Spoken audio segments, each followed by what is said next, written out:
Live. Yay. Everyone, welcome, Wayward Gamers to the Emporium. I am Jay, also known as Neofit3 on most of the socials.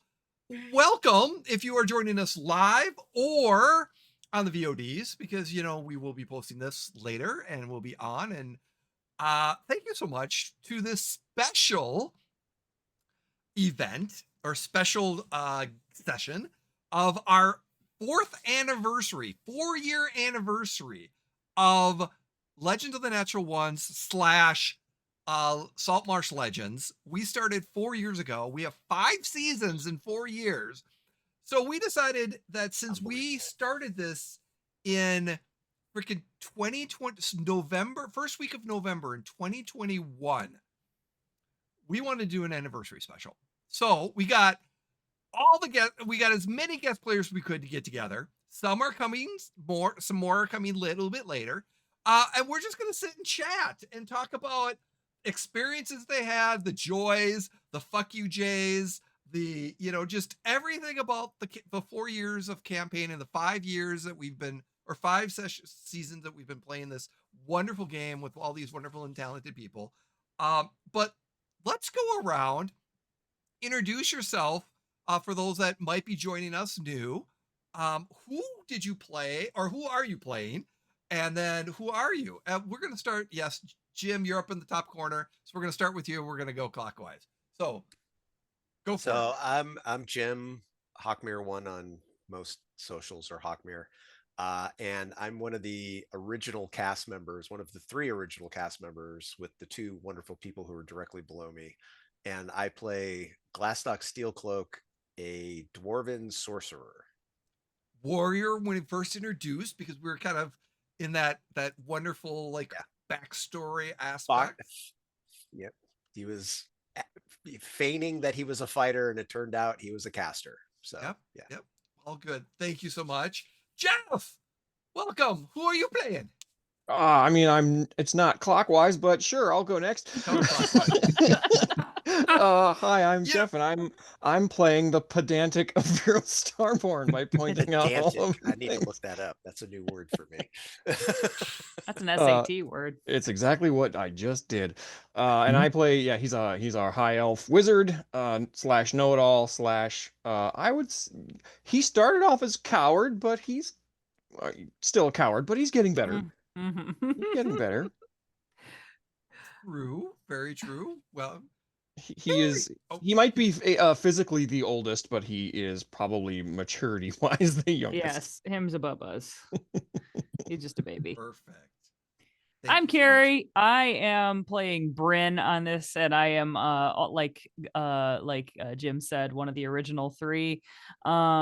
She is a half elf rogue, and that's kind of my wheelhouse. I do rogues, I do fighters, I do barbarians. No casters for me. Never. #never caster.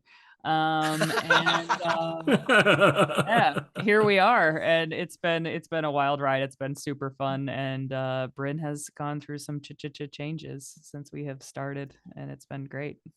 I will admit, sometime a little bit later, I apologize because I seem to have been picking more on your backstory. But I in love you picking on my. fairness, I wouldn't write it if I didn't want you to pick on it. you wrote so much backstory for me to play with that it you know, so it's there. Yeah. But Yeah, I love it. I wrote a paragraph. That's why there is no Glastoc. I wrote a backstory. novella. Oh, it was good. It was good. Thank you so much, Carrie. Ryan, we're gonna go up top. We're gonna go because we're changing things around. Ryan, columns, exactly. It's the weirdest clock ever. Hi, everybody. I'm Ryan at Scryer Vision on Blue Sky. I have had the pleasure to reprise a character from the pre-pandemic times when I was playing at Neophet's table named Gwendolyn, who has traveled the last year with the Natural Ones, and I gotta say, it was a lot of fun. Thank you, Ryan. And we're going to dive into a little backstory on how that came about as well. Bill, thank you, sir, for being here. How are you doing? Hey, everybody. Good. I'm Bill at Bill freaking Roper on, I don't know, several online social media platforms. And I show up every now and then as Temmin Fenstalker, your unfriendly neighborhood gnome animal whisperer ranger dragon hunter. So yeah, that guy, you know, you gotta get a bow and you got some arrows and they gotta, you know, I want my arrows to the dragons to be like a delightful bardic song. They just get stuck in your head. Does Temmin have a tattoo that says Papa Bear? Bill. Oh yeah, well yeah, because I have my little bear, little Cinnamon too. Yes, Cinnamon. Honestly, in my opinion, and this is nothing against any of the other guest characters that we've had, the way Bill's backstory integrated into what had happened in our campaign up until that point was one of the biggest twists that ever happened. Like, it literally floored us. That's what happens when you give Jay and I a lot of time to plan. Shit, yeah. Terrifying. Shit, yeah. I'm an evil GM, and I'm completely happy by that. But yeah, that's one of the other things we're definitely going to be jumping into. But last but never least, Joshua, thank you so much for being here. I know we're running around, but who do you play? I play Teleco Windpath.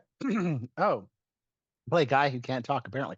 I play Teleco Windpath, who is our urban druid, who's trying to help bring all the communities and different sort of groups together while rooting out evil. So a little bit of bounty hunter, trying to find people that have been taken, as opposed to Timon, who finds people who need to die.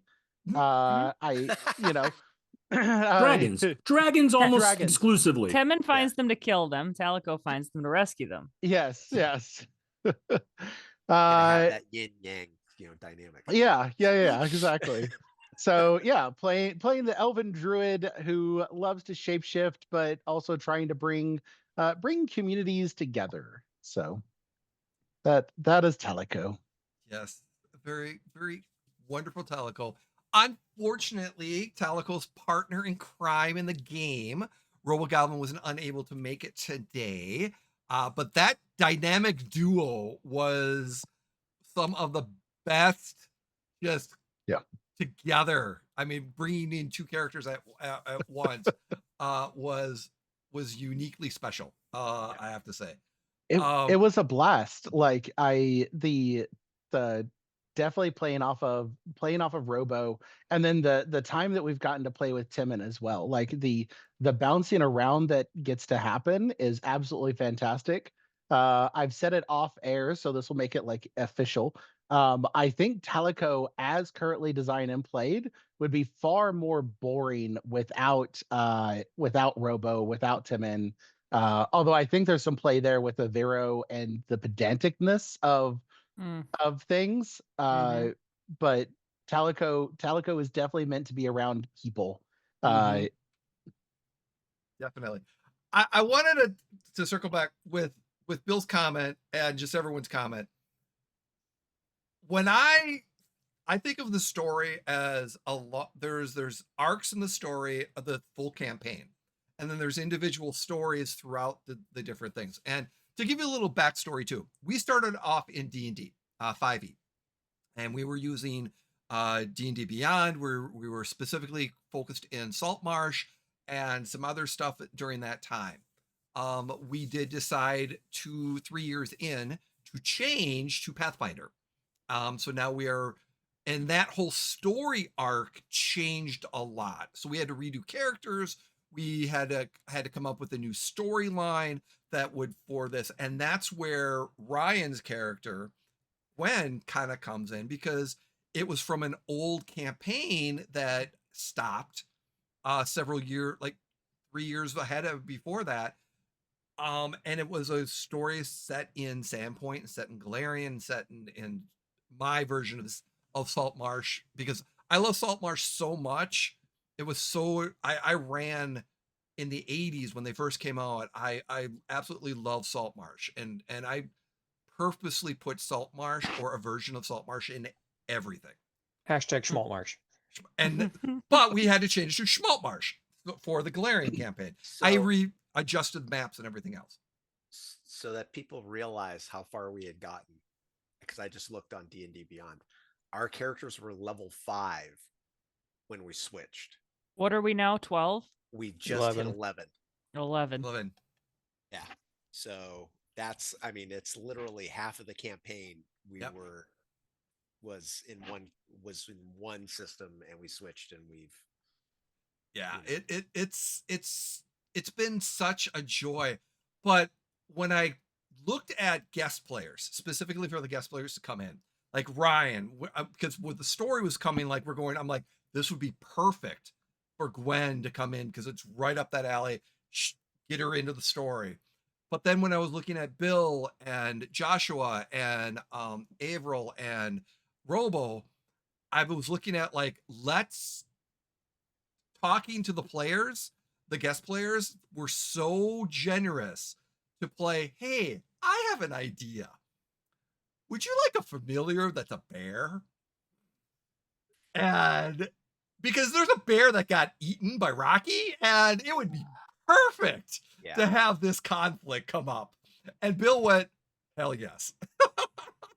So thanking the guest players for coming in to have this interweaving story of chaos and stuff, I appreciate it. So fun fact, and I know Bill will back me up on this. So Bill and I used to meet for lunch on a fairly regular basis when we were living close by to each other in Southern California, and we were constantly talking about this campaign, and Bill was like frothing at the mouth. He was like, God, I would so love to play a guest character in this campaign. Like he wanted to be in this campaign so bad. And so when Jay said, hey, we're going to introduce this new player, it's Bill Roper, I was like, oh God, this is going to be fantastic, not knowing how integrated his character was going to be into our storyline that we had been going on. So that was a big deal for me, because Bill and I are pretty good friends. And so for him to all of a sudden get thrust into this campaign, I was like, oh, our characters are going to get along great. And then it turned around that I was like, my character had to lie to his character early on and, all this other shit. And it was good for me from a role-playing perspective. But yeah, it was that. I mean, that was just fantastic. So. There has been a number of conflict, argument, and role-playing sessions between players and guest players and players and players, which I have to say are monumentally emotional and just beautiful to watch, because all of you are so talented that even though some of them got heated, you worked off each other, played off each other so brilliantly. Mhm. Some of my favorite ones of those have been between me and Jim. Jim is such a great, not that all of you aren't, but Jim is a phenomenal scene partner for those like heated and not heated and emotional conversations. Props to you. I'm not gonna lie, and I've said this within the group many times. It's like I am as old school as it could possibly be when it comes to D&D and stuff. 47 years. I started playing in 1978, and so the role playing aspect of the game was not as heavily pushed forward as it is now. And both Carrie and Jeff have really like brought that out in me. But there was one time, and I can't remember exactly, like Brynn's character totally goes off on Glastoc. And like me personally, I felt like I had totally let Carrie down. Like I felt so dejected and stuff afterwards. And I'm sorry. no. And it was good for the scene. It really was. And it was good for me as a player to have to play off of that. But seriously, it was like she was just tearing into Glastoc. I forget exactly which was it recently-ish? Was it when you killed that guy? No, it was before that. It was It was a different time. It was a different time when I did that. Yeah. It was probably. I'm pretty sure it was a Wednesday. Yeah. I mean, she just tore into me. And then like we ended the game and Carrie's like, okay, hey, that was a great game, guys. All right, we'll see you later. And I was just like, I still felt like shit. I was just like, oh my God. It's like, oh, Jesus Christ. But no, this has been fantastic for me as a player to play with. I will say that the interactions, the character interactions between Jim and Jeff and Carrie, like, is what caught me as a fan and then made me jump in and be part of the community and then start pestering Jay and like trying to prove my bona fides. Like, no, I'm a role player. Like, I could play. I'd love to do a thing sometime. And just the fact that it made me think like, I don't know, maybe 3 is the perfect number for an adventuring group. I always think it's 4 or 5, but maybe because it's just so good. Everybody gets so much spotlight, and the like triumvirate of characters is great, and the way that you all approach them as players, like Jim always comes across with Glastoc as like being very knowledgeable and like always has this like tactics in mind and how's he gonna go about it. I'm gonna do this and then unleash this and then I'm gonna cast this, then I'm gonna pull this weapon. And you're like, oh my God, like just crazy how that goes through, right? And is like also kind of the oddly Papa Bear of the group going on. He's the team right? hashtag team dad. Yes. Hashtag team dad. And then Aviro, and just like I will say, anytime somebody says, I don't think you can play a pacifist in D&D, I'm like, oh, you are so wrong, my friend. Let me point to you. Can I refer you Aviro? to Yeah, exactly. And I was blown away by your inventiveness in that, where it was, I think you've grown from a coward to a full-on pacifist, maybe. I'm not sure. I think he's still a coward. But he's a pacifist on principle. Yes, exactly. Yeah. And just so inventive and like so interesting. And your ability to, at the drop of a hat, just expound upon the most archaic, arcane bullshit is fascinating. Yes. Babble. The word is babble. Yes. It's Yeah. not techno babble. It's arco babble. Arco babble. Yeah, exactly. Yes. It's like Arcane Trek, right? Yeah. Where they're just like just doing the magic babble. Yeah. And Carrie, like the emotional depths that you plumb with Brynn is amazing. To the fact where I think the last time I was on, I told Jay, I'm like, I have a scene I really want to do with Carrie. Like there's a thing Temin and Brynn have to do. And it was, ended up being on the bridge. Because I was like, I just have to have my shot at that moment that I think I don't think you guys take it for granted, right? But it's just the fact that and watching how you all three play off of each other, that camaraderie and friendship that has grown as characters and very obviously as people as well really comes through. And it's what brought me into this circle of madness first as a fan, and then like basically forcing my way to be able to play. So It wasn't a thank hard you for force. letting me Thank you force so my way much, in. Bill. It wasn't Thank a you, hard Bill. force. It's always on the process. It's just timing. I can honestly say, and this is props to Carrie. Okay, so Carrie plays in another stream on Monday nights on Mini Terrain Domain. It's another stream that I watch on a fairly regular basis because Jake is another old friend over the internet, the guy who runs it. And Carrie plays, I want to say, a similar character. And she joked earlier that rogues are her wheelhouse. But she honestly does bring a difference. Even no matter how similar the characters are, she brings a different perspective to every single one of those characters. Because you. in the Monday night stream that's going on right now on Mini Terrain Domain, she's playing I believe it's a half elf rogue. Yeah. A half elf Right? rogue. Yeah. Okay. But she is different. Same age, also hot. Yeah. You know. She is different enough from Brynn in this stream to make it a separate character. Oh yeah. You know?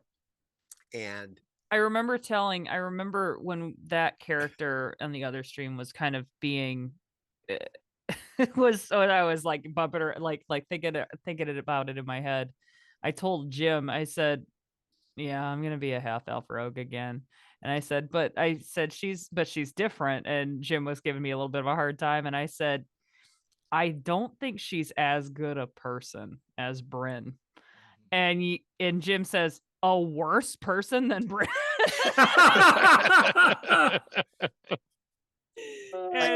But thank you. I really have tried to make them different for that exact reason. You've really done that. Thank you. It's amazing. So those of you who are out there and that are watching this, if you can, catch Mini Terrain Domain on Monday nights and their Pathfinder campaign, and you will see exactly what I'm talking about. It's the same character but a different personality. That's the only way I can describe it. So it's like if Brynn was bitter about everything. Yes, exactly. That's perfect. Yeah. I would assume, because I've been there for a short period of time, and I could say that it's like it's definitely different, but Brynn has a little bit of a heart that can come out, especially when we toy with that with Rocky. But there's like, it feels like there's heart there. With the Monday night at MTD, it's just closed. It's just encased in something, in rock or something like that, and there's nothing coming out necessarily yet. So going for the slow burn. Exactly. So thank you guys. I appreciate that. I wanted to throw out to the guest players, what memorable moment did you have so far that you were a part of, and that what was a memorable part that you were a part of in the campaign? And was there any memorable points that you thought within the series, not necessarily yours, but just watching or just learning, that you found that was monumental or important?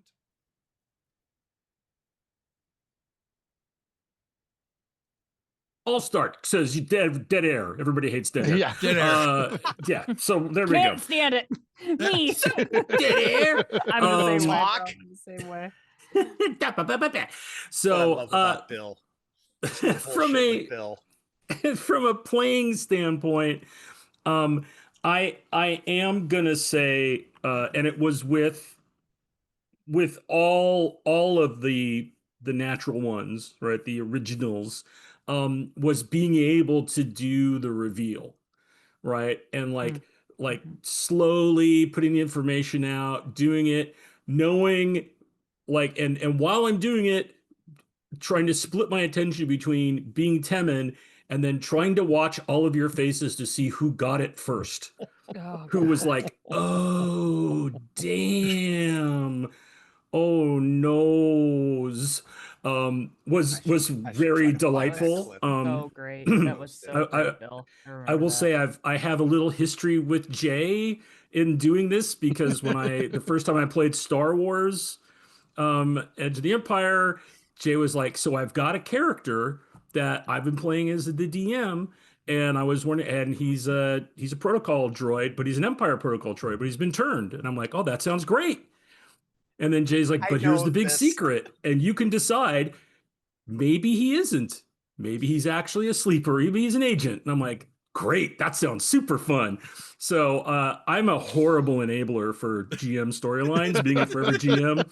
So this was the extra special for me moment to know that I was going to not only help advance the story that had been laid there, but as Jim mentioned, like really spend a lot of time weaving my backstory into the campaign, knowing that at some point in my shorter long burn time frame, it would come out and then just get to watch what happens as you throw the grief grenade into the room. Um, That was as great. a The grief as a grenade. Yeah. as a viewer, and just watching, I will say the how everyone dealt with the shift that happened in the world from Saltmarsh to Schmaltmarsh, because it was this like mad scramble of like, wait, what happened? It's timey-wimey. What's going on? Figuring that out. Like I had changes in characters, some that had new abilities, and not only that kind of learning the mechanics, from a player standpoint, but how it impacted the characters and how these realizations that maybe people that they knew weren't there anymore, or maybe never had been, right? And or where are they and what's happening? And I thought that was just really impactful, to see that it wasn't just, hey, everybody, D&D's kind of being a dick, so we're playing Pathfinder, right? It was like, no, like making it a part of the story, making it a real thing was really impactful as a viewer.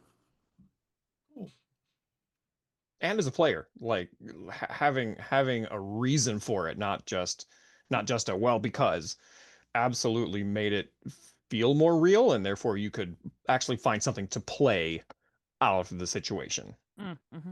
All hail the purple sheep. All hell the purple sheep. Yeah. Oops. Joshua. I will say thank you, Bill, for giving us time to actually think of an answer. So one of the most memorable moments for me was still the reaction of the interactions between Talico and Robo, well, between Goblin, where with the bees being created and kind of bees? Goblin. Oh God. And Yes. and seeing Carrie and Jeff's reaction, especially to that sort of like interaction, was fantastic and still stays. And I realize it's it's small things, but it speaks again, like, to compliment a little bit on the trio's role play, like feeding into that really well, and those sort of reactions from a big like moment. So Teleco, I didn't ask Jay if I could drop this. Teleco was supposed to die, and then timey-wimey stuff happened. And there were hours figuring out, how does Teleco not die? And so it was kind of a wild Oh. Well, and then moment. we had that whole thing where we found the coat, like The cloak. Yes. jacket. Yeah. We Wait. thought it was him. Yeah. When y'all found the cloak, Teleco was dead. And so I came in knowing that y'all were going, that was supposed to be the That big was supposed to be thing. it. And I then think- through timey-wimey stuff, it was a Oh, I see you guys found my code. like fast forward 100 years, and it's like, oh yeah, that thing. So it was an amazing moment to like be able to then just like what was talked about with going through the timey-wimey stuff and getting to rebuild those characters. I actually got to build Talico as I saw him because I couldn't in the original system because there was no such thing as an urban druid and you couldn't do those sort of things. So it was great to have that sort of door open, and also to come back and help burn the house down after it killed my owl, I think a total of 3 times. Yeah. So but that's sort of the memorable spotlight moments for me was coming in and being like, how do I make this as traumatic as possible? And the answer is just let Jay do all the hard work. That's what you do. I mean, Yep. that was the original idea, that Talico was going to die, and that you were finding the small little bits of like that realization of like, oh shit. Yeah, I think in that episode where we started to realize it, I think Glastoc was the first one who Absolutely was. recognized Yeah, Yeah. absolutely was. that the cloak was the same. And it was just like one of that slow realizations where it was like, oh shit, do I say something? Do I, Yeah. and then it was Mhm. like slowly let Brynn in on it. Yeah. And I don't think we ever let Aviro in on it. Nope. I think it No. was just Nope. strictly That would've killed Glastoc, him. and yeah, we were the only ones who knew that. It was like, oh shit, I think he was the dead druid at the Stones when we lost Mhm. Rocky. So Mhm. I'm going to pause right here for a second because we have someone waiting in the wings to Oh, join us. yes, Oh So boy. we will be right back, everyone. one of the biggest twists in the show. We will be back in 3 minutes. In 3 minutes. So catch us back. We'll be right back.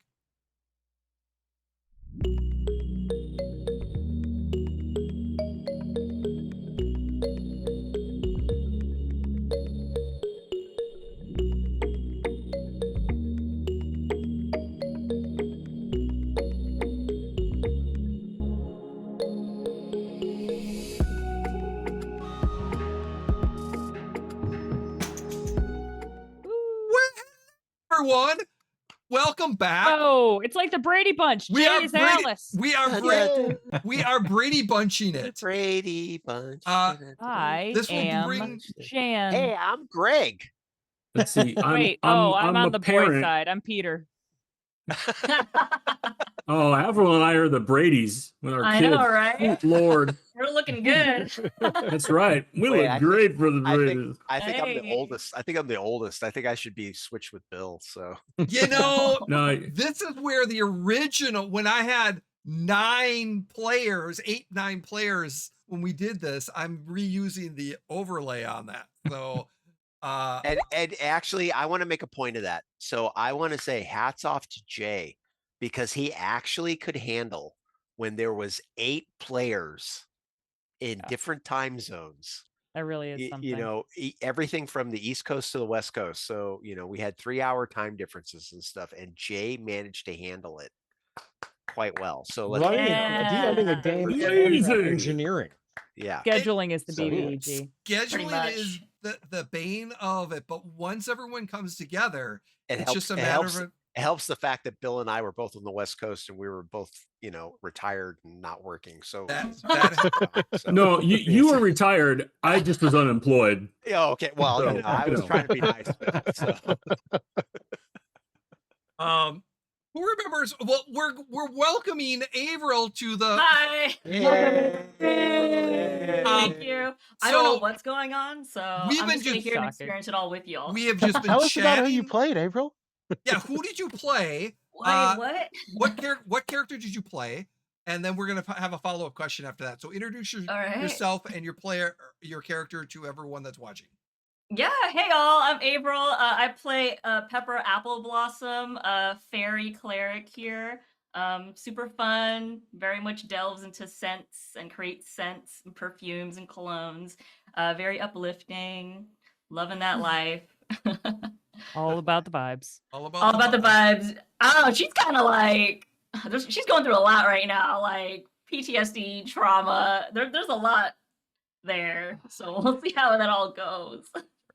So we're gonna come back to Ryan, but I know your time is a little bit more finite.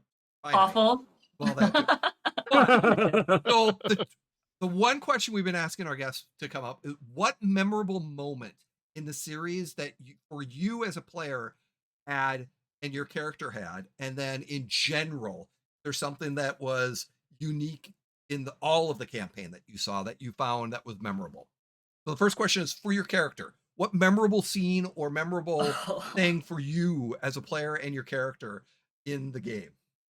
I think for my character, Pepper specifically, like just hanging out and like meeting everyone, like trying to investigate with the whiz bangs, like doing that festival, just kind of like getting everyone's vibes into place and just having a good time. And like Jay, that little gauntlet you ran while going into that like playhouse or whatever and The trying deck to of many halls. Yeah, the deck of many halls.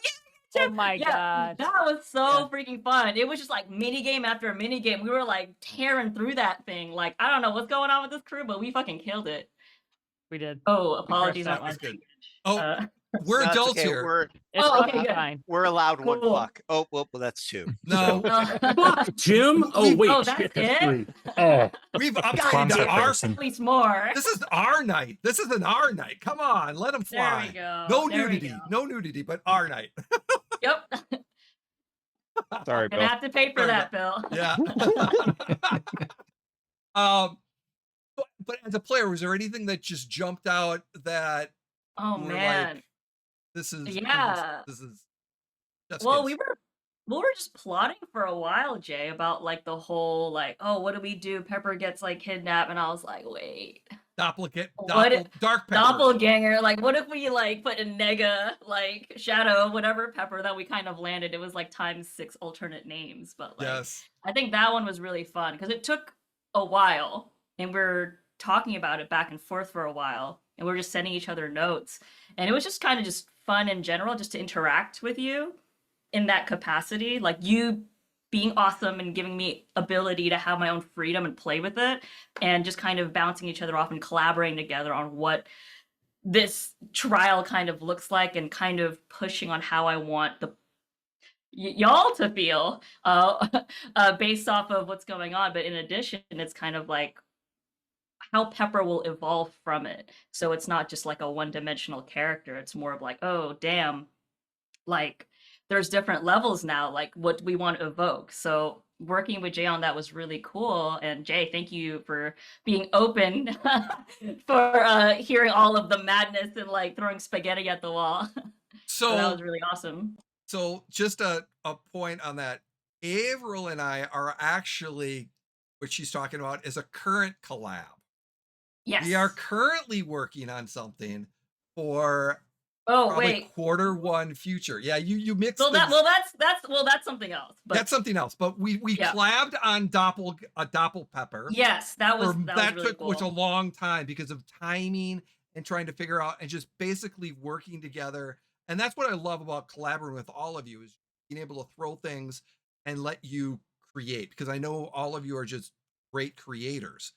So being able to collab in storylines and stuff like that. And there's that story arc of, yeah, you guys left Pepper at the in prison, but you took the Doppel Pepper because it was the plan.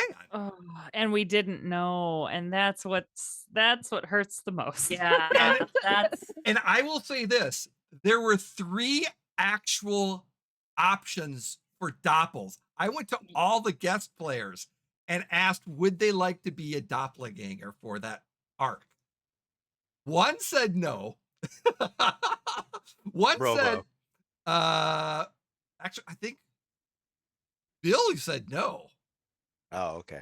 yeah, because it was like there was already enough Yeah. packed in with him. And I was like, if he's also a doppelganger, it's like, come on. They're never going to feel trust that from him somebody again. else. Yeah.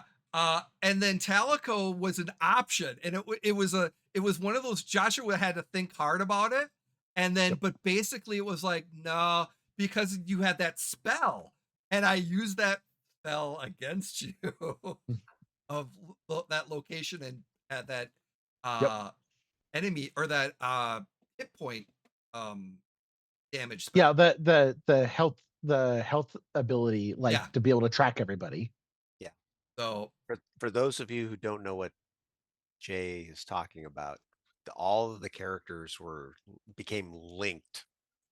so that if any of us took damage, the other characters would know what was going on. And that Almost was all of the characters. Almost. Yeah, almost right. yes. Mm. Well, I mean, yeah, Yeah. with the exception of the doppel pepper. Yeah. No, the But- Doppelpepper was linked. It Yeah, was. That's what I yeah. mean. That's what I Yeah, mean. yeah. It Hot wasn't the topic real pepper pepper. was It was in the party. Yeah, hot, pretty that's much. Yeah, hot topic hot, pepper, hot like- topic pepper. We need to talk about hot topic pepper. Oh, Too much man. on Pepper Pepper was like the in perfect- mix. Pepper was the perfect character to be the doppelganger, Yes. though, because it's like this, like so sweet and wonderful, and everybody loves Pepper, and then it's like, what? It's doppelganger, Doppelganger. doppelganger. That was like March, right? It was Yeah. like March earlier this year. That was Mhm. wild.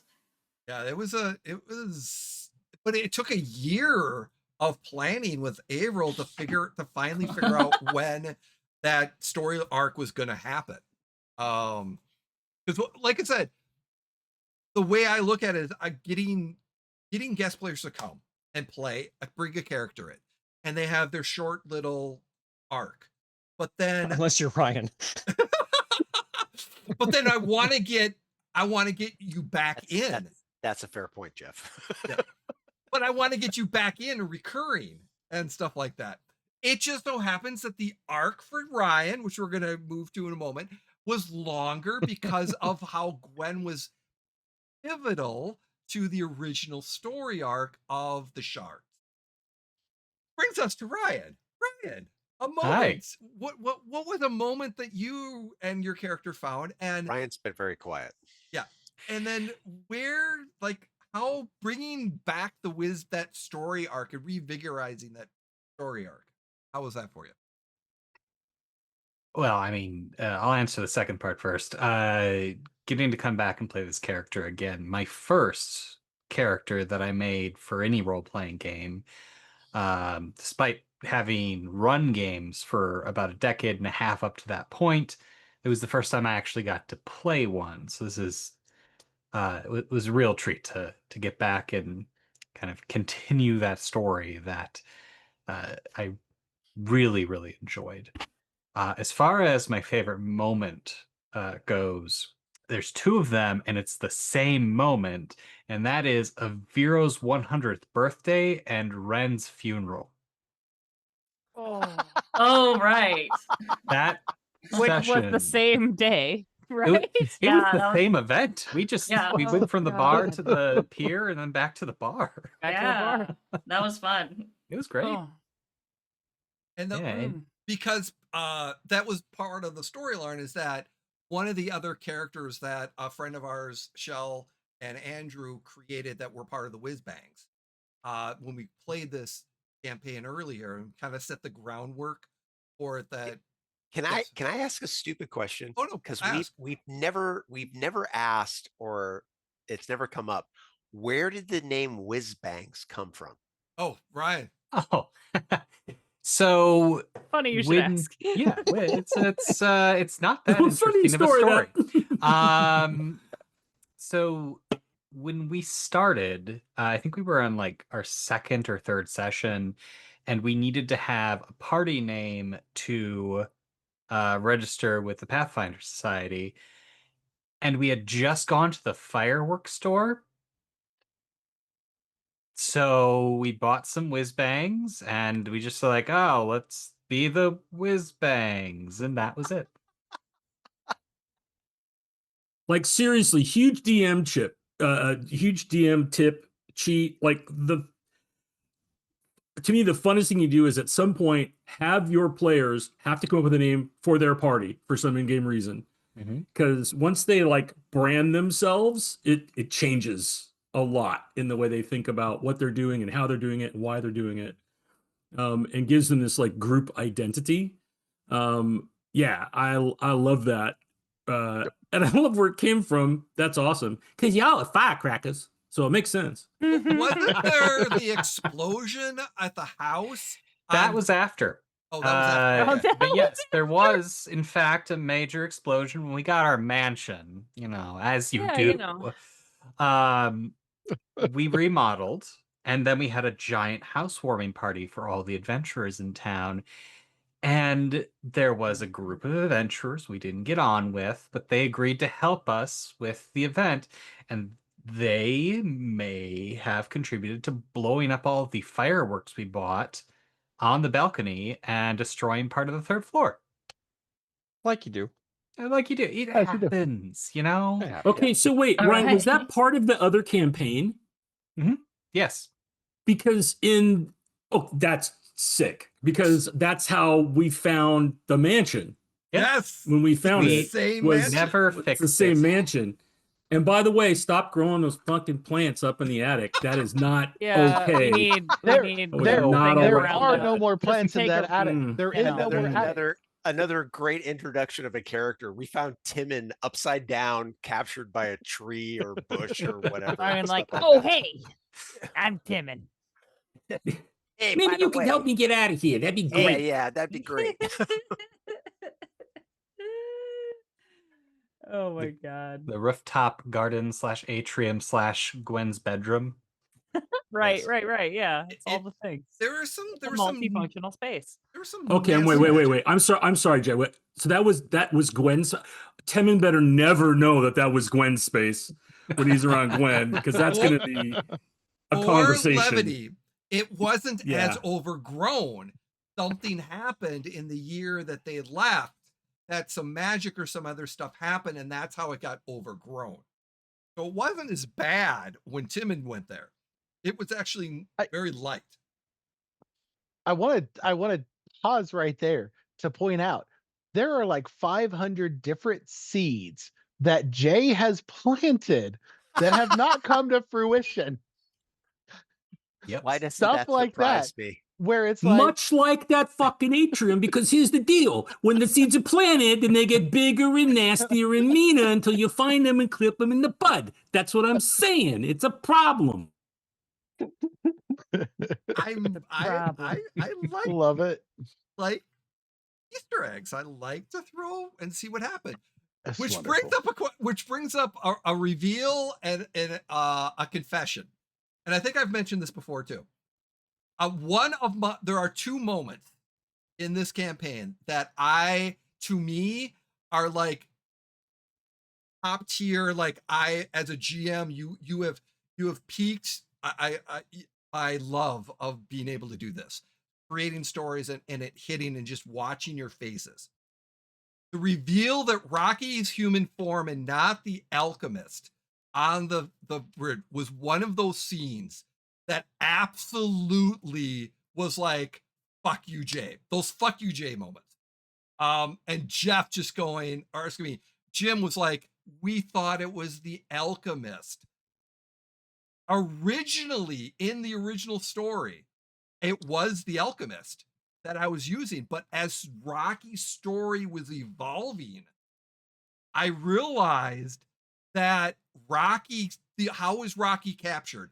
The alchemist captured. How would the alchemist know? He had to find out. So I'm playing all these stories in my mind going, it had to have been human form Rocky talking to himself.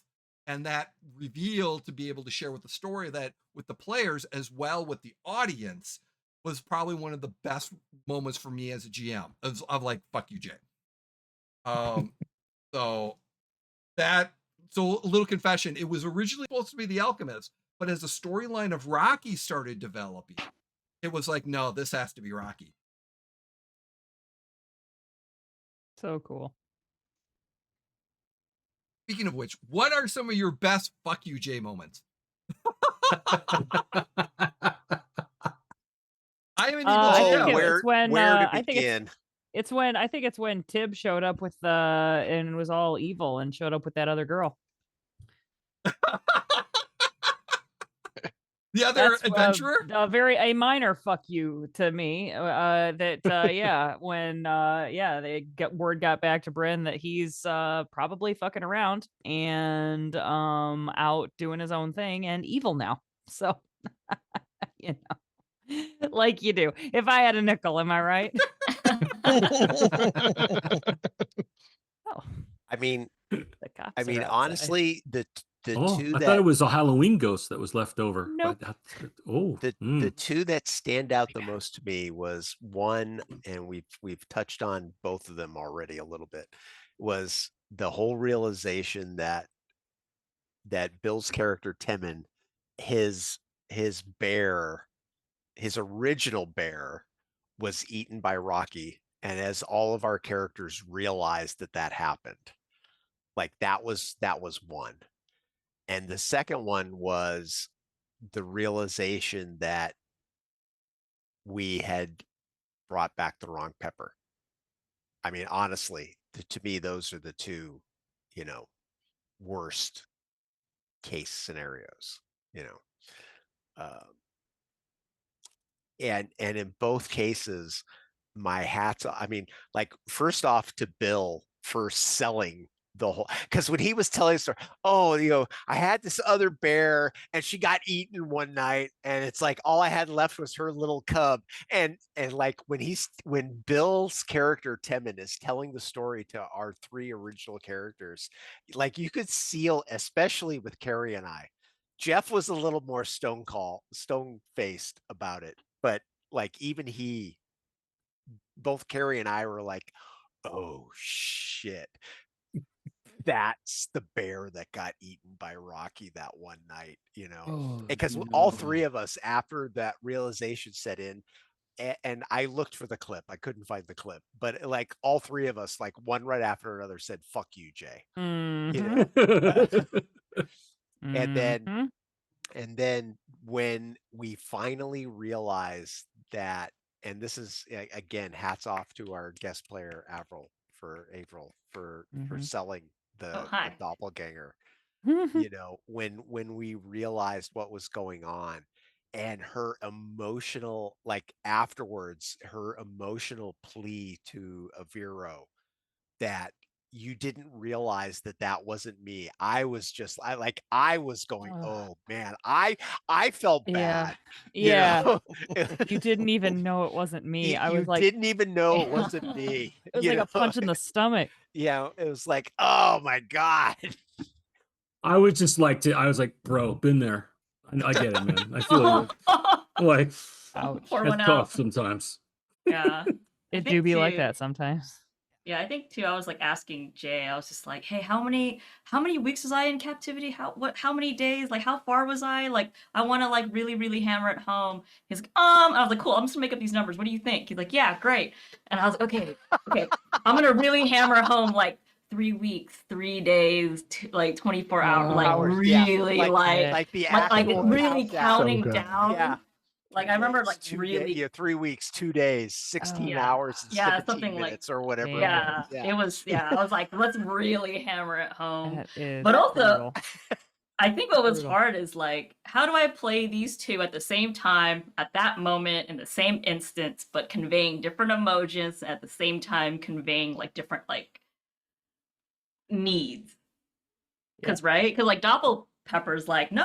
What are you talking about? I'm here the whole time. You're tethered to me, right? Like, but this one, y'all, like, even Brynn was like, oh, wait, put it down. Like, it was like, okay, how do I make this convincing, but also like really get Pepper out there, and just because that Pepper was a foreign Pepper. Like, you didn't really know this Pepper, but also I think at that moment, and why I liked it as well, it was kind of like seeing that depth, because you were only seeing the surface level of Pepper, right? And understanding what she's about. And that's how we have been playing together in our relationship for like a year or two, and seeing this completely different side, but also skirting between what you are familiar with, was quite a difficult task. So that was also pretty fun for me.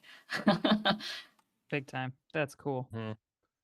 Here's a big secret, I think, because I think as Avril was talking about that, Jay will come up with a framework, and he's like, hey, I had this idea, and I thought maybe this might be interesting, right? And I think all the guest players do this. We're just like sink our teeth into it. 100%. And in keeping with what we're talking about here, right, is it comes to, we're all like, how do we become part of a fuck you Jay moment?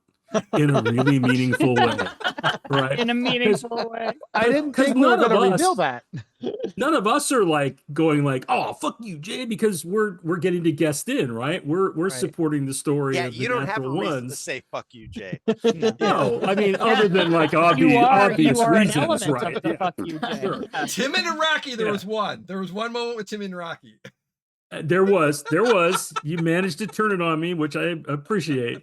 But I think that's the thing, right? Is that we get to be a part of not only the magic that's happening, but moving the story forward, but then also like how is it what we're doing is gonna be that twist, right? And I feel like anytime a guest player comes in, the group is just the players have to be like, oh, all right, what's gonna happen this time?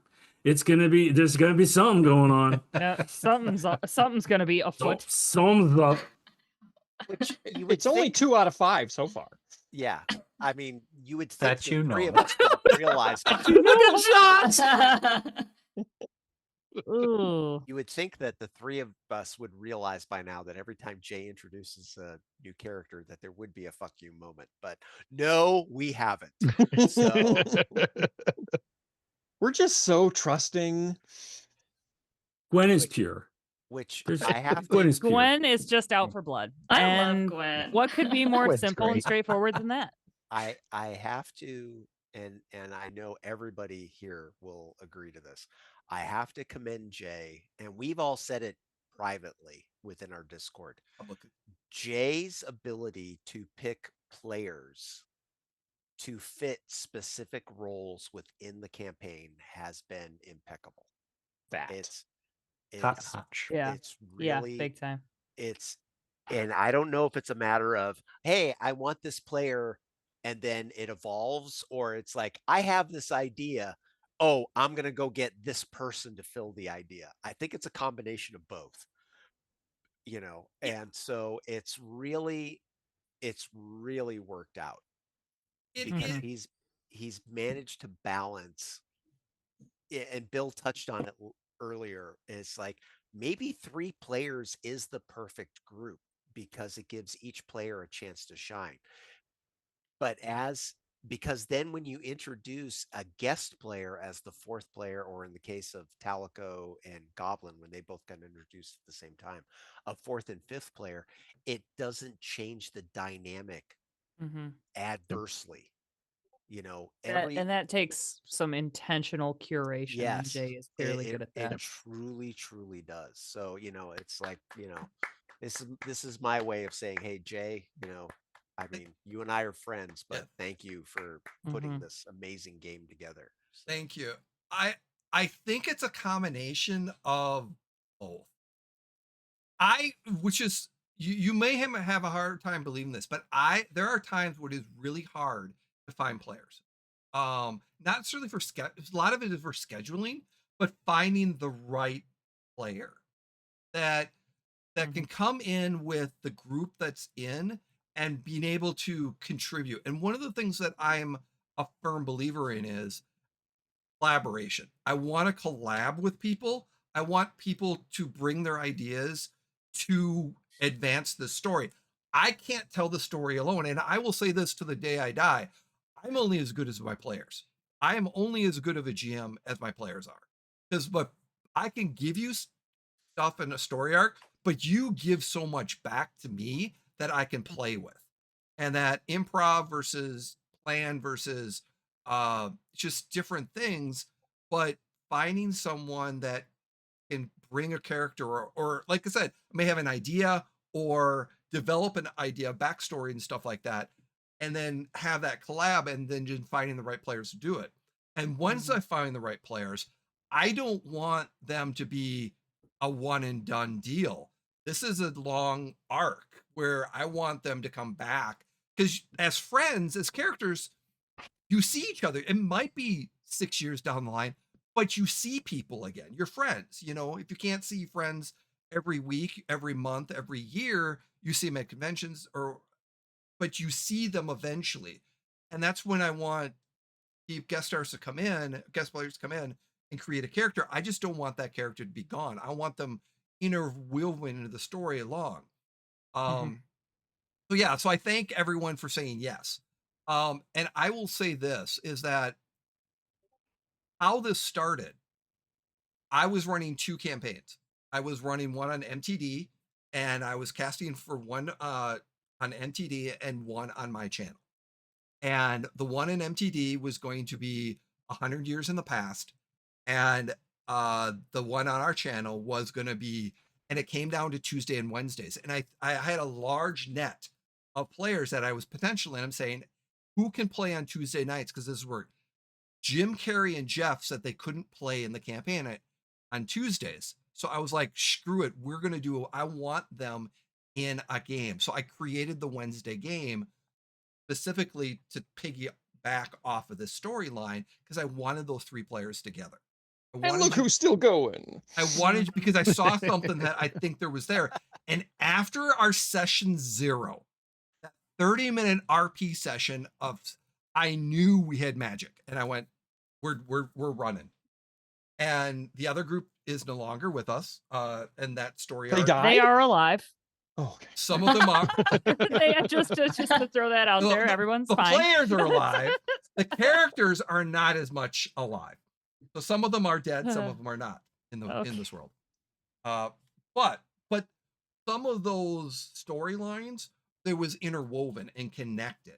And that's one of the things I like to do is interweave connections, run different multiple campaigns, because if you're running a campaign somewhere else or a one shot, that information on how the players react gives me story to be able to do, gives background information, background stuff to make the world even richer. So, but I want all the guest players and all the players.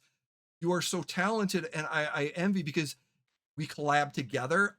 You can throw shit out there or just improv, and all of a sudden there's an entire story arc that's going to be developed. I'm looking at you, Aviro. Me? What am I doing? What are you talking about? So just a little spoiler. What? The one I didn't know what you phrase, mean. the one What are you phrase. talking about? Oh, don't you know I'm a princess? That one improv Oh, yeah. phase. Wow. Yeah. Right. Now I didn't even tell you. that was a beautiful, that was completely improv on Perfect. Aviro. And I will spoil this. Aviro and I are currently collaborating, creating an entire story arc time next year that will have an entire Feywild story arc that we are going to, that the natural ones, and it will be shard related. So that we are going to be doing that is going to be heavily Fey, and you will learn a lot about the world That's of Oh awesome. no. Will y'all The real still like Pepper. me? My Real God, Pepper. great question. So, Yeah. But we are currently in collabs. We will be bringing in some guest players as well, which I'm very, very excited about. So we will have some good stuff. So something to look forward to. Woo! That'll be cool. So Yeah. thank you everyone for collaborating. Yeah, I just want to like touch on that too, like Jay, not the teaser, No. but like collaborating with you has been super fun. I was echoing these sentiments earlier on when I jumped in and bombarded the party. But very much just like what I loved about collabing with Jay specifically was like, hey, what do you think about this? And I'm like, actually, no, I'm not feeling that. It's kind of like you can work with him and just kind of get your feelings and thoughts out. You're not pressured to agree with what he's trying to like throw at you.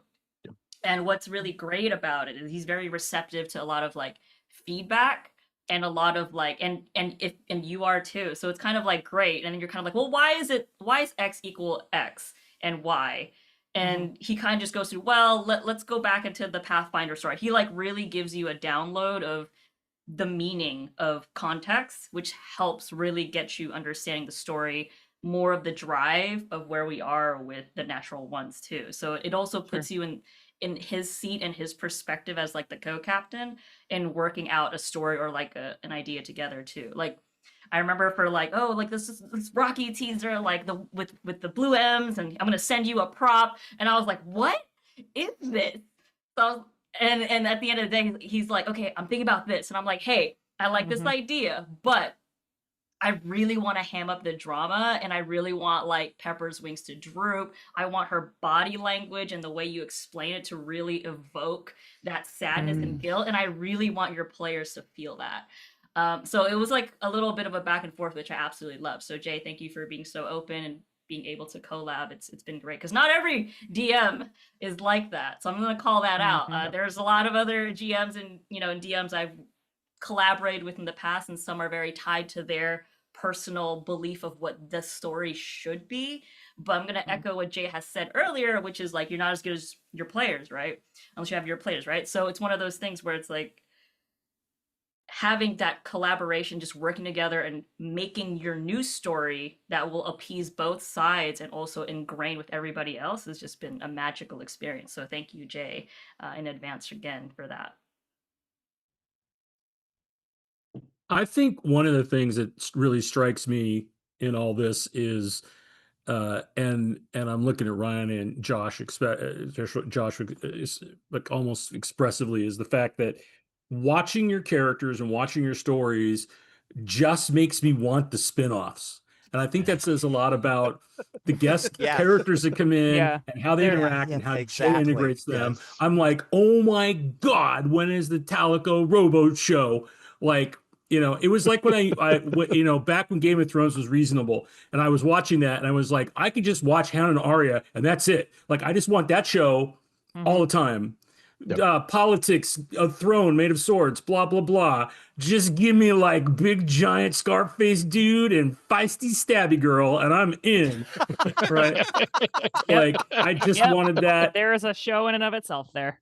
Yeah, and I think I want to see everybody's stories and what they would do and what they've done and where they're going, and I think that says a lot about how it integrates and just the people that come in. So, and I was just captivated by, and you brought it up, Joshua, like, the two of you playing, right? Just you elevated each other at the same time, and I almost can't imagine just one of those characters showing up, because it was like 1 + 1 = 100.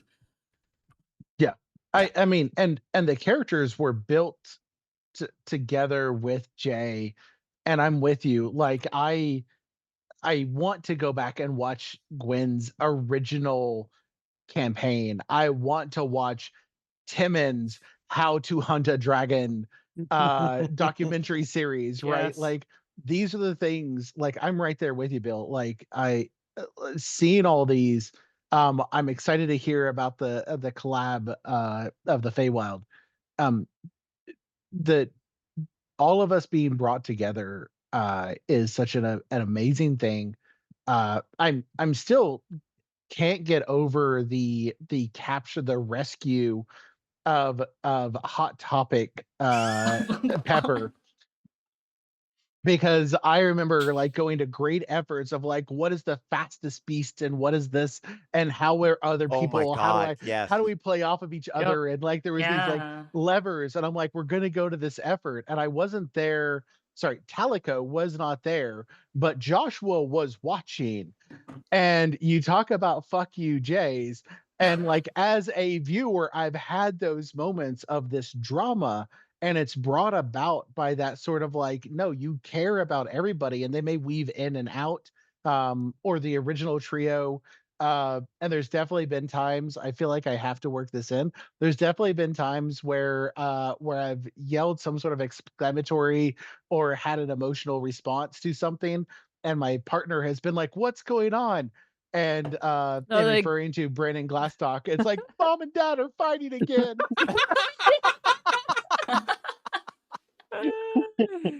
Yeah. Love hate. That goes back to the discussions that Bill and I would have. Like, we'd go to lunch and he would like literally be like, "So what's the deal with you and Carrie? Like, do you guys not like each other?" And it would be like right after an episode where the two of us had gotten into it. And it's like, No, that's just literally like Acting. our characters going at it, you know. And- Oh, I got a lot of rage. I love Yeah. how like Glastoc and like Brynn have like that like understanding. It's like that conflict and understanding. It's like even if you as like the I don't know, the heel of it all, you're kind of like, hey, so how's it going? Like, should I approach like Brynn? You're like, and Glastoc's like, no, give her time. Like it shows like you need that understanding. Yeah. It's like, no, let her blow off. She'll come Mhm. back when she's ready, and then we'll deal with it then. So it's, Yeah. it's Mhm. that beautiful like we've known each other for a while understanding For like sure. really is conveyed on screen.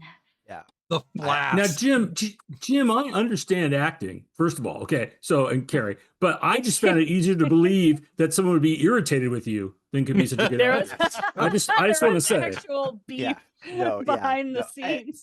And I touched on this earlier, and then I actually talked about this with the group before we went live last time. Jim playing a caster, like Mm. I don't play casters. Like my wheelhouse characters are rangers. Like I am known for playing rangers. When I get to play, I play a ranger. And so talking with Jay is like, okay, I have this idea for a character. And Jay's like, okay, and you're going to play with these two people who you have no connection with. Like I did not know Carrie and Jeff beforehand. It's like, you really, like Jay asked me, do you really want to play like a character you're uncomfortable playing? And I said, yes, because I think for me, it was a good way to grow as a role player. And honestly, Jeff and Carrie have been the perfect foils for me to stretch my role playing wings against. And Carrie specifically, because the two of us have had some really serious talks. Knockdown dragouts. Yeah. And some heart to hearts. Yeah, Mhm. no, like we've had both. And you know, it's the joke is, and Avril touched on it and stuff, is, oh, we just, you know, Glastoc passes the flask to uh Brynn. And Yeah. what they're talking about is Glastoc's family is known for being brewers, but Glastoc has a magical mug that automatically fills anytime you want it to be filled. So there will be like, anytime Glastoc knows Brynn needs to calm down, he just passes her the mug so Wasn't that there she a can time have a this drink. last session where I was just like, I just hold out my hand and just like do this, and you just like put it in. It's like a baby, like upsies, Yeah. uppies, uppies, uppies, You know, uppies. and That's a credit for like playing together for so long that your characters know each other so well yes, that it works so magically. yeah, it's really like, you know, I've said it 100 times, I'll say it again, you know, playing with both Jeff and Carrie for as long as I have, it has really made me a better role player. I mean, that's just a fact, because you know, I said it earlier in the stream, I am as old school as it can be in D&D, and that's back when it was strictly a combat simulator for characters. You know, there was almost no role playing back in the late 70s and early 80s. There was some, but you know, it's evolved so much in the last few years that I You being really 40, no, yeah, Yeah. yeah. Yeah. Me being 47. 60. Yeah, you know, 60, you know. 47 years I've been playing this game. I've You been know. saying, I've been right there. And so confession, it wasn't until 2020 that I think I really started getting good at GMing. Because I've been GMing since, so we had Jeff will know that I have a friends and family campaign that started in 2000. And we've been playing it for 20 years. Wow. And Ryan and Jeff were both actually Jeff. Yeah, no, Jeff, you weren't in that camp. Mm-mm. No, you knew my younger brother who was in that campaign. You're friends with them. But Ryan also knew because of I brought the whiz bangs together for one episode with this long. The group that I played with is rule lawyers, combat oriented, min maxers, and no role players. And literally, I ran that campaign in multiple for 20 plus years, on and off at different things. So story wise, but it wasn't until 2019, 2020 when I was like, okay, I want to expand. I started learning how to become a GM. I studied, I learned, I was playing, and then the campaign that Ryan was in really, I dove in and put a lot of lore into it, created it, and that the Whiz Bangs won. And then we ended, and then around the same time is when we were streaming, and that's when I started with the natural one, or Salt Marsh Legends, and now the Legend of the Natural Ones, and the Legend of the two ones that I started streaming in early, I want to say 2022, 2021. Yeah, 2021. But that kind of was my feet were still growing, and it just took some time, and I finally felt comfortable, like, okay, I feel like I'm a decent GM. But it took a while for that because I came from that old school, and it was hard to be that constant. And I just wanted, and actually, it was streaming in one shots with very, very talented GMs. Todd Stashwick, Chris Perkins. I've had the pleasure and the honor to be in games that they've run. Oh God, Todd Krennic. I mean, I am very, very blessed to be able to be a player in those situations, and I learned so much.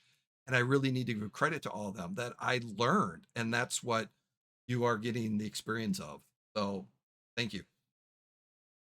Thank you. I think Jay, you just said the most like GM thing ever. Which is I've been doing it since 2000, and I finally think I'm okay.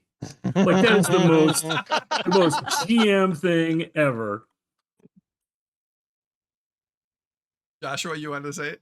You look I was gonna like I just knowing the things that Jay has done outside of this. Like you and I met because of us playing together and like telling a story and role playing together. And so it's so funny to hear you talk about like you decided around the time that you and I met and started playing together that you wanted to start role playing. And if you would have asked me then, I would have been like, no, like Jay's great to role play with. Like he's great to play off of. So it's some of those things where, to Bill's point, like sometimes you just have to have those moments, and we don't, the imposter syndrome of like, are we actually good at this? um and like you've been great at it. I mean, this is just a great group in general. The only reason like I deal with my imposter syndrome by looking at this group and going, they keep inviting me back for some reason, so I must be okay, right? But like, yeah, Jay, you've been great, and I've seen you run some of those one shots, and I've seen you come prepared for like, all right, I'm gonna murder everybody, and then it turns into an all role play scenario instead of an all combat scenario, And and it's like, you just all right, you I'll roll murder with it. everyone next time. Yeah. I'll save that for the natural ones. I'll murder somebody in the natural ones instead. or rip up 3 pieces of paper with an entire story arc Oh for no. one spell. Mend. Been there. Exactly. Yeah. That's so why we're you gonna break go in- our hearts so often. It's stemming from You that. guys original face offense. off against each other, and you could see like the hatred in their eyes. You know what? We realize that we have more in common than we do. But okay, great, fantastic. Let's have a party. I saw a funny TikTok like right after the Superman movie came out, and it's like trying to play D&D after all your players have seen Superman, and it's like you see a monster in the room and and it's like, hey, we don't do that anymore. And about like attacking it. It's just like the moral superiority. It's really funny. Some of us have always been there. Ahead of her. Okay, Aviro has Aviro. always been superior. Yes, that is. So Still the best moment in all of the seasons was the very first fight that the 3 original characters got in, and we realized that Aviro had no offensive I am the spells. pacifist. Because I he love had it. not told us what his plan was. Oh, Like, oh. we thought we were like, we wanted him to help, and he was just We hiding. got a And it was wizard. like, We're gonna win this fight, and he made a illusionary wall. and this to is hide still when behind. okay, fair, okay. Full Tell us reveal how you here. really feel. Carrie was a little bit mad at Jeff because I didn't know Jeff very well yet. It was And like I was episode like, 3. what, bro? In my head, I was like, bro, what the fuck are you doing? What the fuck are you doing right now? Help us. Hey, big reveal, And- Carrie. That was obvious to people that were watching the stream. Well, I was Oh, playing and that was my character. I can I hear will say still 90 both of you. 97% of the time when Brynn is pissed, Carrie's not really pissed. And that is the That- 3% that I was actually pissed. I remember it so It was distinctly. unexpected. One of you saying, "Wait, you don't have any offensive spells?" Like just breaking character The fuck completely. you Like, mean? what the fuck, Jeff? What are you gonna do? Jeff wanted to keep that a secret too, and I encouraged him. That was the whole Walking with a Purpose Yes. episode. I think that's literally classic. the clip is called Yep. Walking with a Mhm. Purpose. There's an Mhm. extended OG. version and I've made clips of it, and there's an extended version that lays it all out, like from the original until the walking. So like all the, Jesus Christ. but yeah, it's I thought it would be fun to play a wizard that didn't It throw is very fireballs. fun. And now that I know that that was what you had in mind, it's fine. It's because he's a coward. Like You know, his he whole was a motivation. coward. Yeah, I think it's still there. Okay. He's It- growing. He's growing. Like part of playing a long-term campaign is how do you grow your character, and when do you Yep. make the choices to have those growth moments stick? Yeah. You know, so Yeah. he had to come from a place of extreme hmm so that hmm he could go somewhere.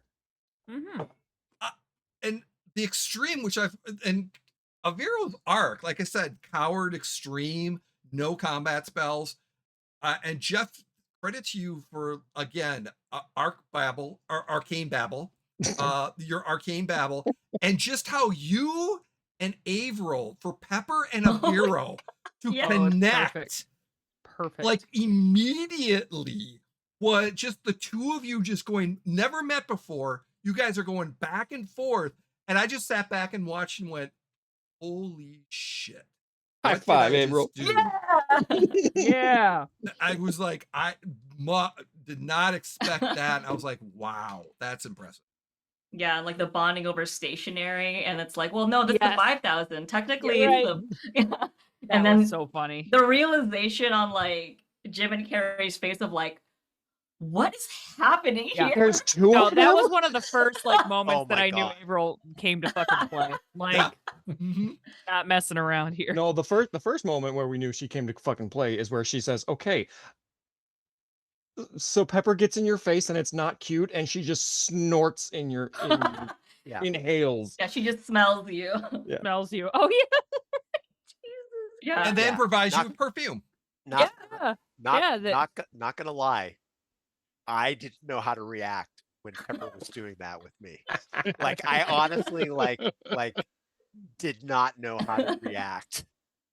You're like, Because what is again, happening? Role playing not Jim's strong point at this point role play in his Why is this gaming fairy career. up in It's- my face? Yeah, you What know. is this? And I think that's the coolest thing about being able to be a guest player is being unexpected, Yeah. yes. right? Like with Yeah, background. Like I will say, like the first time I got to interact with Gwen, I was like, I don't know what to do. Like she's so big and so serious, and like just like there's stuff I want to kill, but I think she wants to kill everything. Maybe I'm not sure. Like a little terrifying even to me, which I just appreciate so much.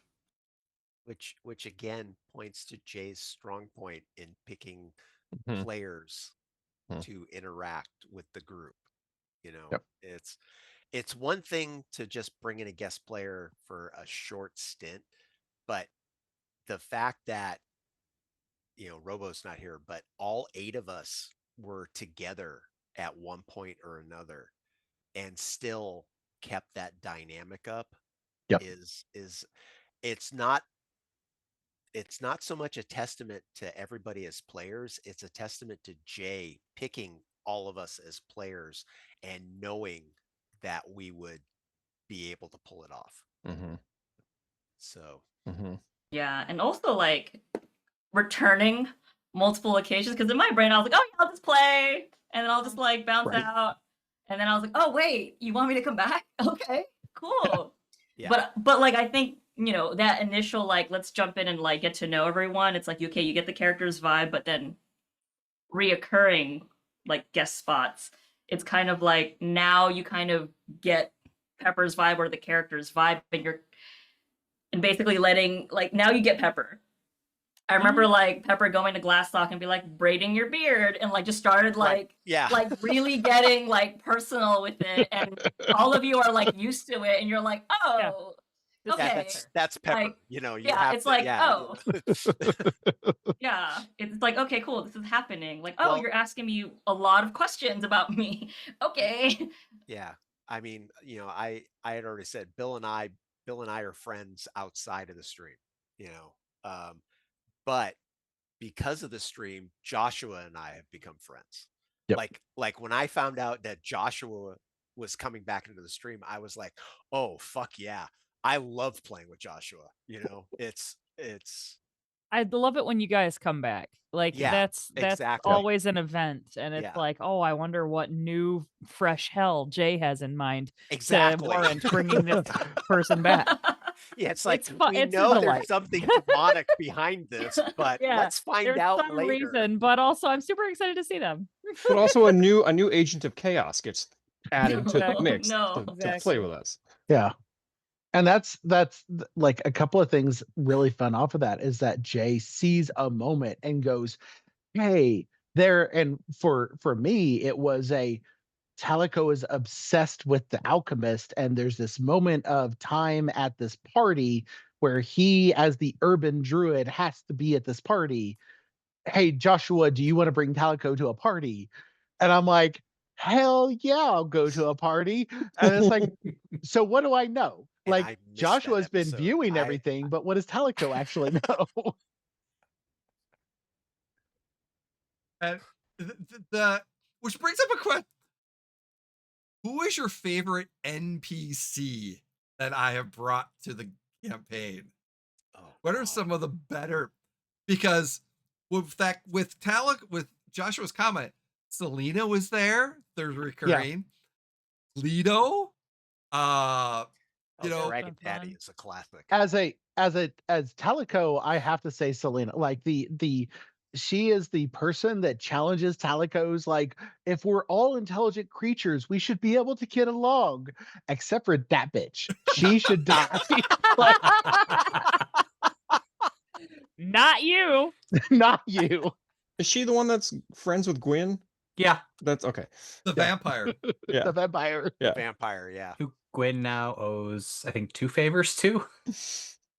Yep. Lido is the one that has shown up the most, and I think the one that we know the best. But the woman that had a date with Glastoc was pretty great. She's awesome and fun. Oh my god, yeah. The one that he stood up, the one that runs the apothecary shop. Yeah, the magic shop. Magic shop, yeah.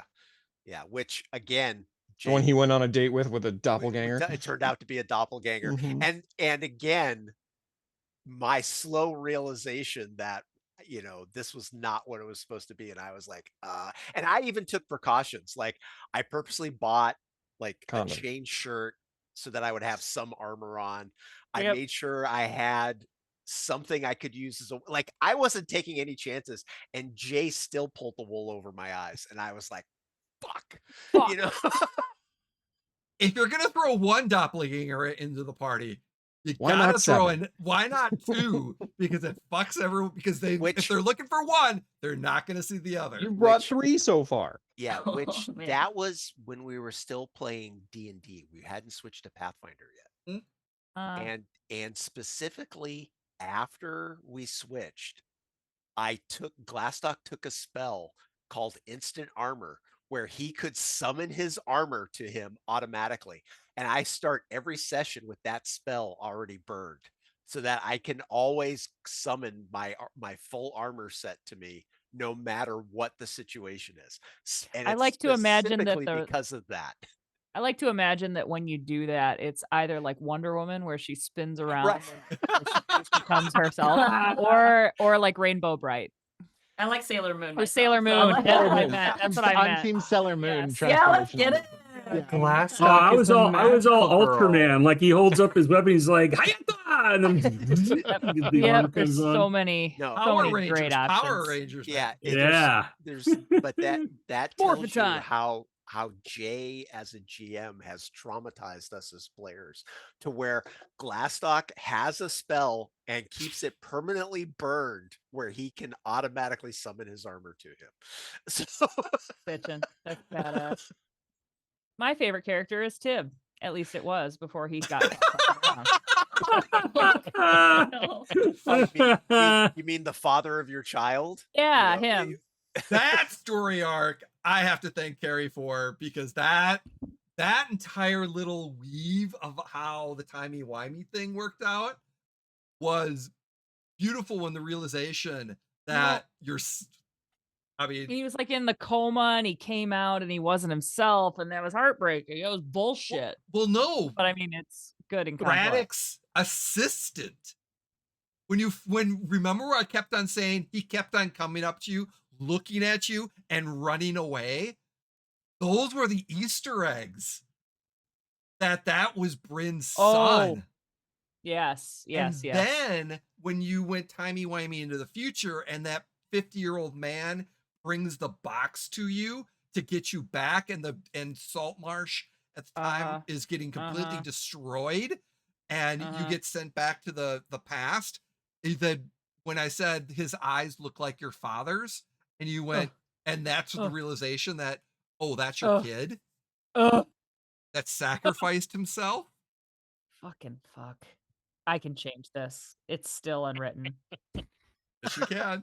Yes, you can. But those are some of those Easter egg story arcs that I drop, and I'm not. Sometimes I have an idea where I'd like them to go.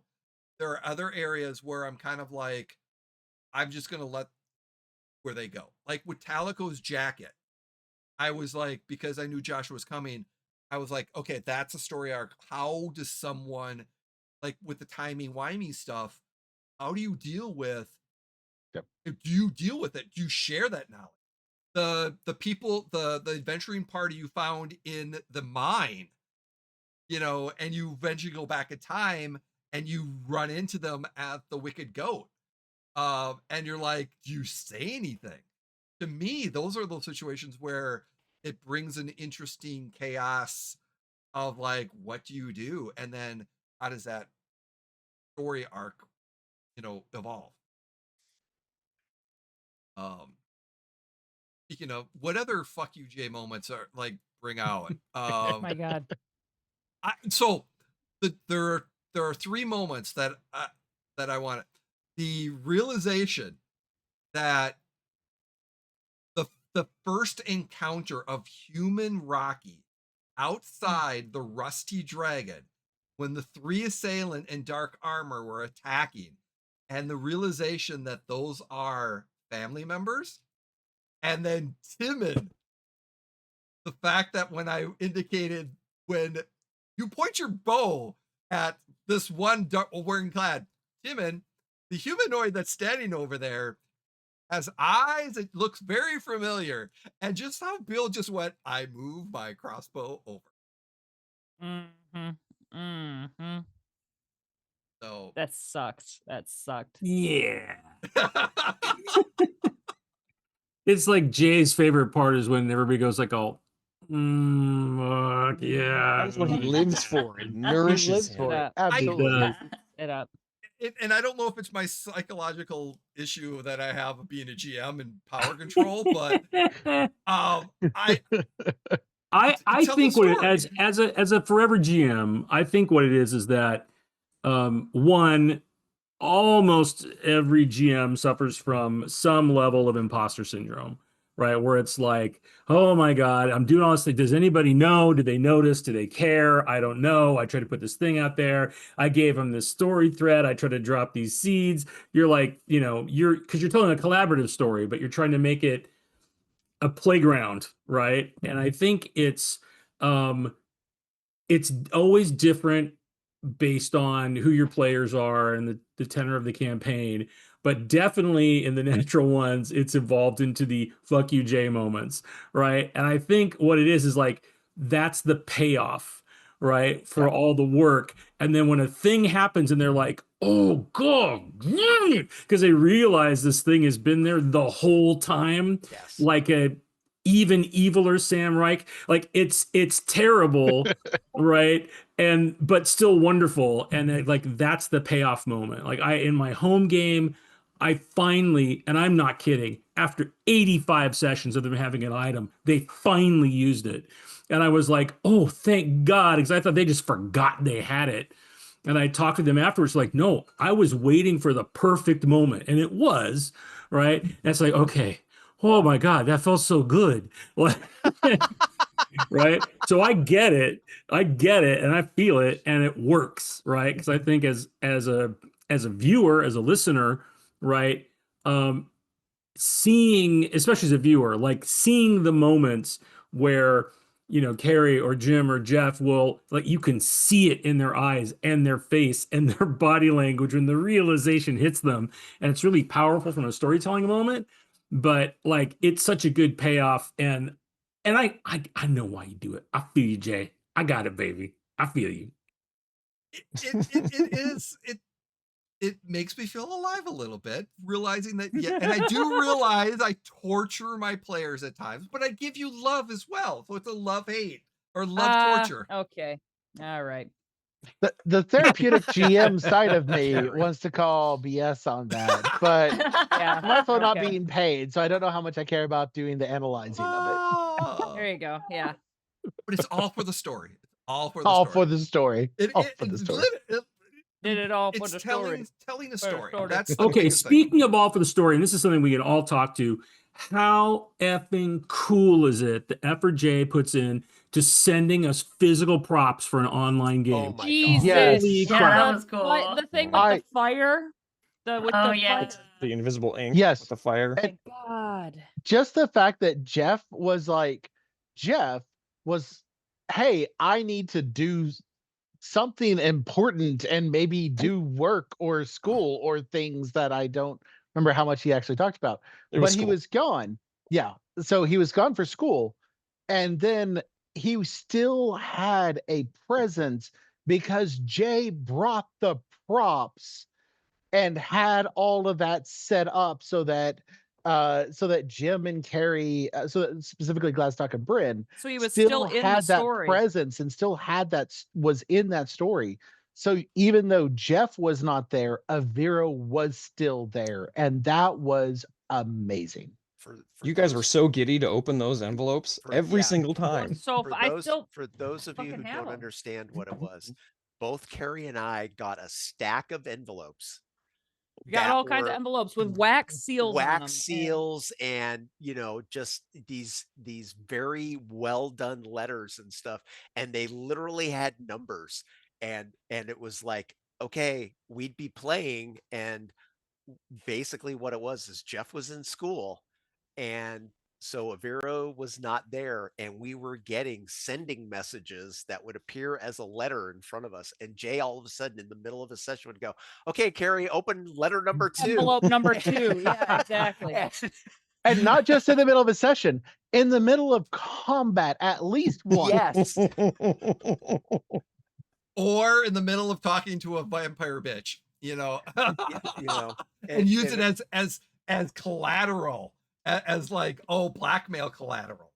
I will admit, that the one that was like 5 pages long, I intentionally wrote so that Carrie would have to read it. Oh my god. Oh yeah. Um, It was long. It was so great. with that, because again, I do look at this like TV production at times, because it's like you write a story a year in advance, and you have ideas a year in advance, and it the volition is like the penny drops a year later once it's filmed and once it's shared. Jeff, we knew that Jeff had to leave for school, but it was like, okay, I want Jeff's Aviro still be there.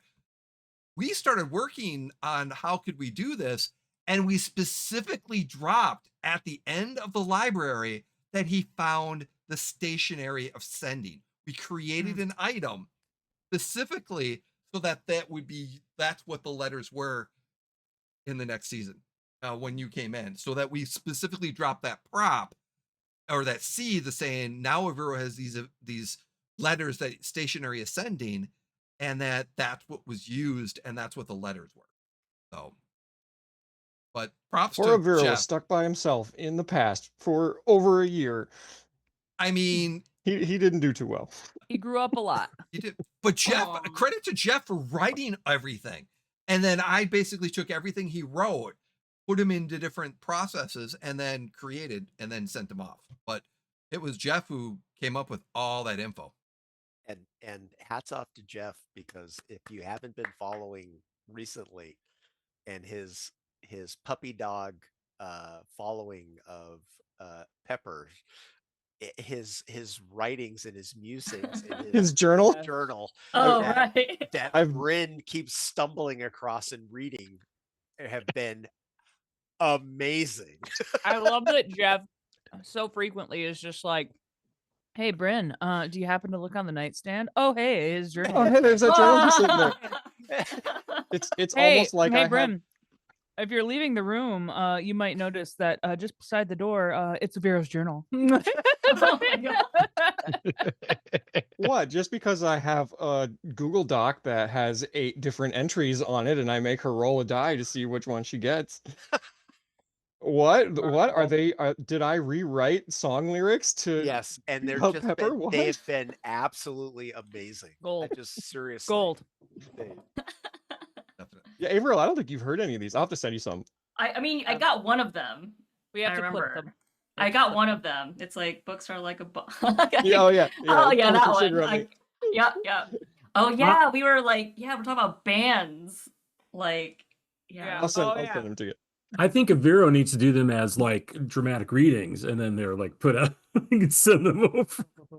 Yeah, exactly. Jay, do we have Patreon? They could be Patreon subscriber. No, We do that. actually we do have Patreon, which is I'm very bad at, and we have one Patreon subscriber.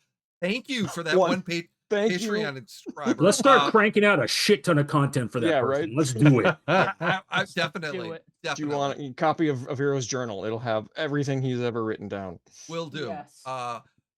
With that being said, I know some of you need to run off, and while some of you would like to stay, we're going to do another quick break and kind of say our goodbyes to for the evening, not forever. But some people need to Again, get everybody's ready. alive. Everybody's fine. Everyone's No fine. one's good. Fine. No one's gonna die Nobody's yet. gonna die tonight. No one's dying tonight. But time constrictions and everything else. But I just want to say thank you, everyone who is here and who thank you for being here. Thank you for joining us. But we will be right back in just a minute, 2 minutes. We're just going to do a quick transition, and then we'll be right back to finish off some more commentary. So stay tuned. Be right back.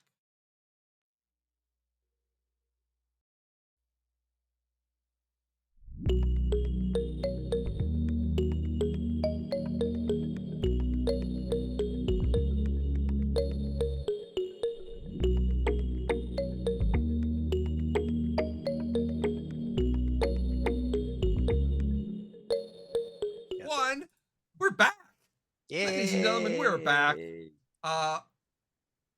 We've been talking consistently about this wonderful campaign with all these wonderful and talented players. Again, I am only as good as my players and the players that come and sit around this virtual table, and the energy and everything that people play off of each other. I can throw encounters in and you can just say, nope, we're going to do something else. And we still have fun and we still do it. But yeah, which brings up the emotional trauma that Aviro's going through that I made. So there's been 1 or 2 times that plot armor has come into play that I know disrupts my players that hate that. There's only been really 2 times I've used plot armor. And that plot armor is also the GM saying no. When Aviro cast his wall of stone and blocked out in the siege of Ravenmoor, or excuse me, in the assault on Ravenmoor, when the captain of the guard got put on the other side of the wall. Yes, Jim. I want to point out, so like when that happened, I think I was the one who said, "Oh, that cuts the captain off." Yes. The look on Jeff's face when I said that was it was priceless. Aviro's face. It was Aviro's face. It was Vero's face, yeah. But normally a GM would go, "Oh, you can remove your..." Right. But I put my foot down and said no. Because to me, because in the heat of combat, because what the purpose of that adventure was choices and consequences. That entire session was choices and consequences of who are you going to choose to save and what are your choices in battle. To me was like, that was a clear choice that in the chaos of battle, Aviro missed someone. So it was good for the story. Yeah.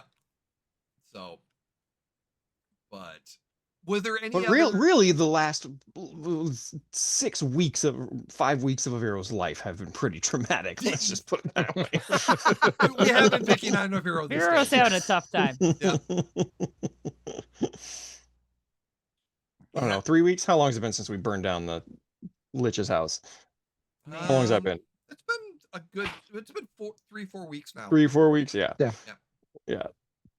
So since then he's been having a hard time. 84 years. So as a group, is there anything else that you want to share, bring up, talk about, that good, bad about the campaign? Any feedback? I mean, let's be honest, this is all about sharing. So what are the things that you just Jeff's already out, hands up. Well, I have 2 things that are to me as a player. I inadvertently cast balloon. It's the universal sign for balloon, didn't you know? See, as a player, there have been 2 moments that have happened. I mean, there's been a lot of fabulous moments, but I think my 2 favorite moments that have happened are, the first one is after the library incident with the librarian.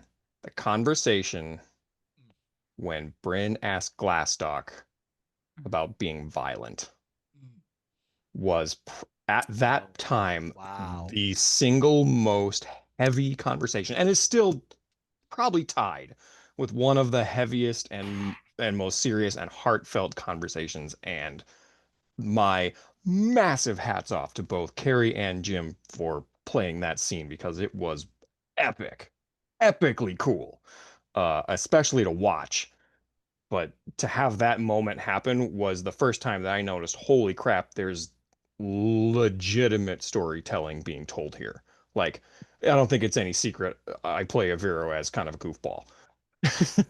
But to have you 2 as serious anchors was really impressive. Really, really impressive. And then my second thing that is my favorite moment in this campaign is one I was involved in, and that is the conversation after the Double Pepper reveal between Pepper and Aviro. That was great. Because not only was it, God damn it, because not only It was so serious the with second balloons. one. Fuck. Not only was it, God damn it, was it super serious, but like there were some great comedy moments in it as well. Yeah. Like it had a really good balance of crazy serious and crazy ridiculous moments happening at the same time. And so those are my two favorite things of the entire, I mean, of the many, many, many wonderful things that have happened in this campaign, which is my favorite campaign I've ever played in, And hands down. that's the scene you're talking about with Aviro, is when Pepper revealed that she was a princess. And then What? Vero's reaction of like, oh shit, things just turned. It was like, Oh, wow. wait a minute, You she's a don't say. princess? Whoa, what the fuck? You know, What that- others? I'm gonna throw out a couple no balloons will show up if I do this, but a lot of I'll do your angry balloons for you. Frenchmen will show up if I do this. Thank you, Carrie. Thank you for the Asian Court reference. That was funny. I get that. So the one has been, and these are both like long burn character moments. One is watching Glastoc come to grips with his place in his family, right? Like, man, meaningful in a lot of ways, right? A lot of depths, and just like from almost like an outcast, right, to then like, well, I'm part of this, and then meeting family, and it's like realizing his place within almost this pantheon, right? It's just been a delight to watch. And the other, and it was really interesting being a small part of it near the end, but watching Brynn's going from absolute, like, I'm going to be your dragon mommy and raise you because you're the sweetest little baby, to getting all the way over to like, oh, I guess you are just real fucking evil, right? And the journey there, and the moments where everyone is going, no, Rocky's bad, right? And it's like Glastoc first, and then Aviro, right? And then, but no, no, he's okay, right? Like, you know, yeah, we can get him back, right? It's like, oh god, so gut wrenching. And both of those were just like really over the course of seasons happening, and just such a delight to watch. I remember tearing up when the conversation, like earlier, where the conversation with Glastoc going, I know that I'm gonna have to be the person that kills Rocky because Brynn won't. Like that Oh, yeah. Oh, conversation my early God. on in like season 2 or something like that. Like I teared up of like, oh my gosh, this is heart-wrenching. And yeah, Because that was a no, it's conversation with Temin, wasn't it? yes, yeah, Yeah. yeah. That was a Yeah. conversation with Tim in there. Yeah. And it was just great play off of them, of Timon. I mean, Timon obviously, like as a character, would without a doubt, without any hesitation, you know, shoot Rocky. But knowing that Timon may not be there, will they be willing to do the right thing? And Glassdock going, I know that Brynn's not there, I will do it. And then like that sort of that episode was just, it was emotional, like it was real. And to see the sort of change that's happened that Bill's talking about is fantastic. Mm-hmm. Mm-hmm. Agreed. Go ahead, I- Jim. I can honestly say, and this is, Carrie has been my biggest foil when it comes to raising my role play. That's the nicest thing anyone's ever said to me. I Is- love being a is foil. that whole interaction about rock, like I've always been, and it's, I've been playing it because as a dwarf, dragons are bad. Mhm. Like there's nothing good that's going to come about being with, allied with a dragon. Mhm. And the fact that the first couple of seasons, Brynn was literally mommy Brynn with this baby dragon that we were mothering. And even at that point, I was trying to be as neutral as possible because I just knew at some point this was going to go bad. And when it did, I was like I had these heart-to-heart conversations, Glastoc had these heart-to-heart conversations with Timon, which Bill touched on. It's like, I know at some point we're going to have to try to kill Rocky, and I can't guarantee that Brynn is going to be there for us. But at the same time, Glastoc's like, this is our one weapon that we can use, is like, if we can get Rocky to drop his guard to Mommy Brynn, then Glastoc can kill him. Because Aviro is useless at this point. Like, Aviro is talking to this bastard the entire time. Wow. Are you telling me that Aviro is going to be your bait to distract him? and Carrie and It better not fuck. Oh my God. Every time Carrie and I have had, like, where our two characters have gone at each other, it's almost had to do with her relationship with Rocky versus his. And honestly, it's been like I said this earlier in the stream. Like, there have been times where I was like, oh fuck, Carrie's really pissed off at me. And I know it's the characters, because afterwards Carrie's like, hey, wow, this has been a great stream, guys. Thanks. And she logs off. And I'm like sitting here in my office at my house going, oh man, I fucked up. I really pissed Carrie off this episode, and it's to me, it's been some of our best character development, because our two characters probably understand each other way more than even Carrie and I realize. Well, I mean, they're like so similar, and I think Yes. Brynn definitely sees Glastoc as sort of like a father figure, and so like it's like there's a very obscure scene in The Office that I can never find. It's when Erin brings home the guy, and she is like having that talk with Michael, and she's like, well, I want you to like him. And he says, why do you care what I think? I'm not your father. Oh, and there's that, that's like, the episode where they're watching some TV show and he cuts the Yeah. power to their house, to the and apartment. because she's like an orphan, there's this moment of realization. And I think that Brynn wants Glastoc to just go along and like Rocky and not want to hurt him, and she just kind of wants this whole thing to work out, and it's growing more and more and more evident all the time that it just can't and won't. Glastoc's right. Yeah, exactly.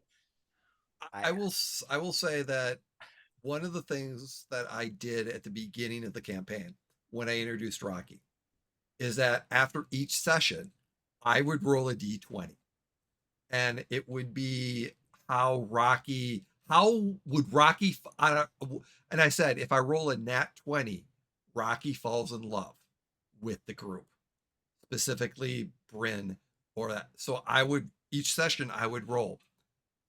By session 4, I rolled my nat 20. Well, it was very clear. So I think we established early on what each character's relationship with Rocky was going to be. So Brynn was mommy. Aviro was more of, he wanted to study and learn about the whole process of a black dragon, and because this was something new to him. Whereas to Glastoc, this is bad. This is gonna go bad. This is a problem for future us. I have to be prepared for when this goes bad. And unfortunately, I was right. Squirtle. Yeah. Learning dwarf is probably one of the other most favorite. Oh my gosh, scenes. I forgot about I that. can't So believe good. I forgot about that one. That one is just like, what? And fortunately / unfortunately, the introduction of Timon as a character who is specifically hunting this dragon just reinforces Glastoc's feelings towards, like, when he was a baby and we had some control, and we've never really had control over him. Influence. We've had Influence. It was influence. never That- control. It was influence. That's okay. That's the perfect word, Jeff. It really is. Yes. Mhm. Yes. But at this stage of the game, Glastoc and Timon, at first, Glastoc was trying to hide what was going on with with our relationship with Rocky. But at this point, he's totally sold over and he's like 100% on board with Timon. Hey, if we get the chance, we need to end this dragon's life. You know, it's the only way to make things right. And that is going to always be a point of, no matter how much Brynn and Glastoc get along, it's always going to be a point of contention. Because I believe in her heart, Brynn thinks that we can save Glastoc or save Rocky. Yeah. That, at least that's what Glastoc thinks. And she is coming around, but like when the moment comes, like, you know, that's maybe a different story. No, if it came down to, if Rocky was wounded and dying and and Timon was about ready to fire the final arrow, Glastoc would look at Timon and go, "Do it." Like, he wouldn't even give Brynn a second thought. He would literally tell Timon, just do it and get it done with. Spoilers. Yeah. Meanwhile, Gwen's Don't already know. done it. I mean, just Yeah, Yeah. we're all here Gwen is talking just about over it. here back with her Gwen's- tribe. Gwen's wearing a fucking Rocky jacket at this point. Yeah. I feel like Gwen No, just blue shows up. M's. Blue M's. Gwen just shows up with half of Rocky's skull worn as a headdress, yes, and, exactly, and as she's a like, helmet. "So, I feel like we should have a talk." No, Oh no, she I wouldn't hate- mention it. Yeah, She's still like, what? I hate to sell that, but that's 100% where Glastoc is in this. Like, as far as, like, at this point, there is no redemption arc for Rocky. Like, at that's what Glastoc sees now. That's not to say that can't change, but based on everything that's happened, and based on everything that he knows that has happened in the past with the timey-wimey stuff, he's 100% on board with Timon that we have to, get rid of this black dragon. Which later in the campaign, there might be a story arc. Well, that, would Brynn stop? I will spoiler, sometime later in the campaign, there will be one more Rocky scene, of life and death situation, and choices will have to come down of, do you die? Do you kill Rocky? Do you not kill Rocky? Who's gonna kill Rocky? Does anyone stop to kill Rocky? That's, to me, is gonna be one of those emotional episodes of what's gonna happen. I'll be honest. Like, Glastoc at this point would sacrifice himself to kill Rocky. Like, I would also sacrifice Glastoc to kill Rocky. yes, I would also sacrifice Glastoc. like this has happened a couple of times where, as the party's healer, which again, Jim is not a caster player. I have seriously debated. It's like, do I take the time to cast a heal and save another character, as opposed to doing something that I think would be better for the group? And I've always picked the heal. Like, I joked about this in our Discord, our last rerun episode, which was episode 4. Our group almost died in a cave-in that was flooding. God. And Right. I was literally, it was Aviro and Glastoc trying to dig our way out while Brynn was fighting off fire beetles. And I took a round to cast heal on Brynn, which almost cost us all, because I ended up, failing a constitution check and getting a level of exhaustion. And Jeff, Aviro has a negative strength, and so and therefore Aviro was can't move. absolutely no use trying to dig our way out. Yeah. But I took a round to cast a heal on Brynn to keep the fire beetles off of us while we were losing oxygen. and that was episode 4. Our group almost died. Here we are 4 years later. We almost died in episode 4 in season 1.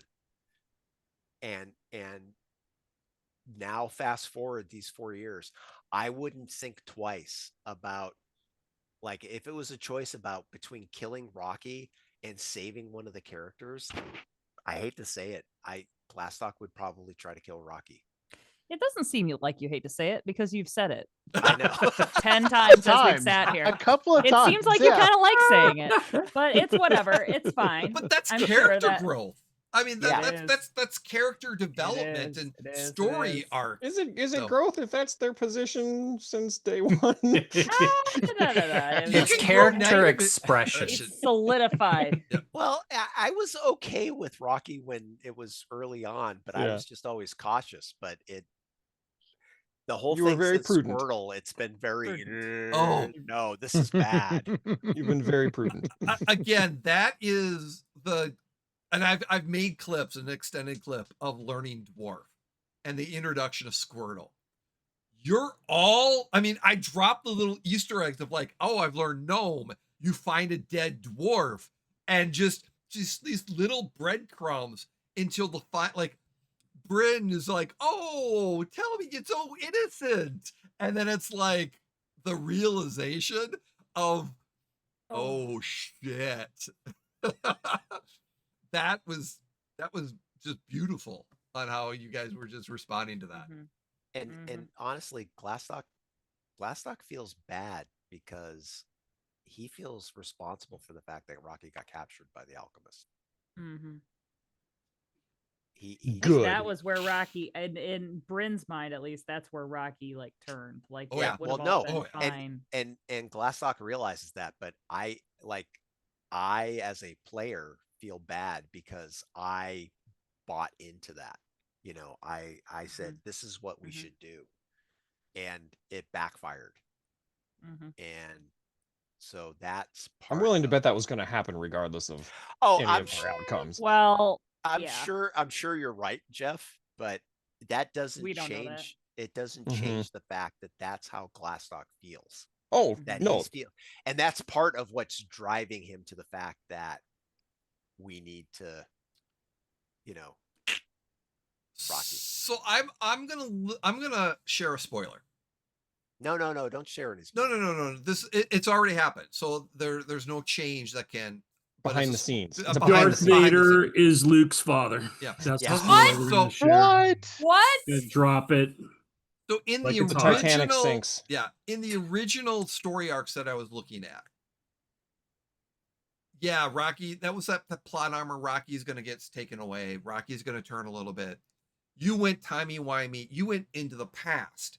And the original story that I had was that you were going to be in the past and that you were going to go through the Salt Marsh original S modules of, like, you're going to go to the haunted house. You're going to go figure out the lizard folk.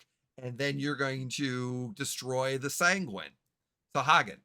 And it was literally using them as incorporate, but then your actions have consequences or affect the future. So some of the stuff that you were seeing in the future was tied to all this.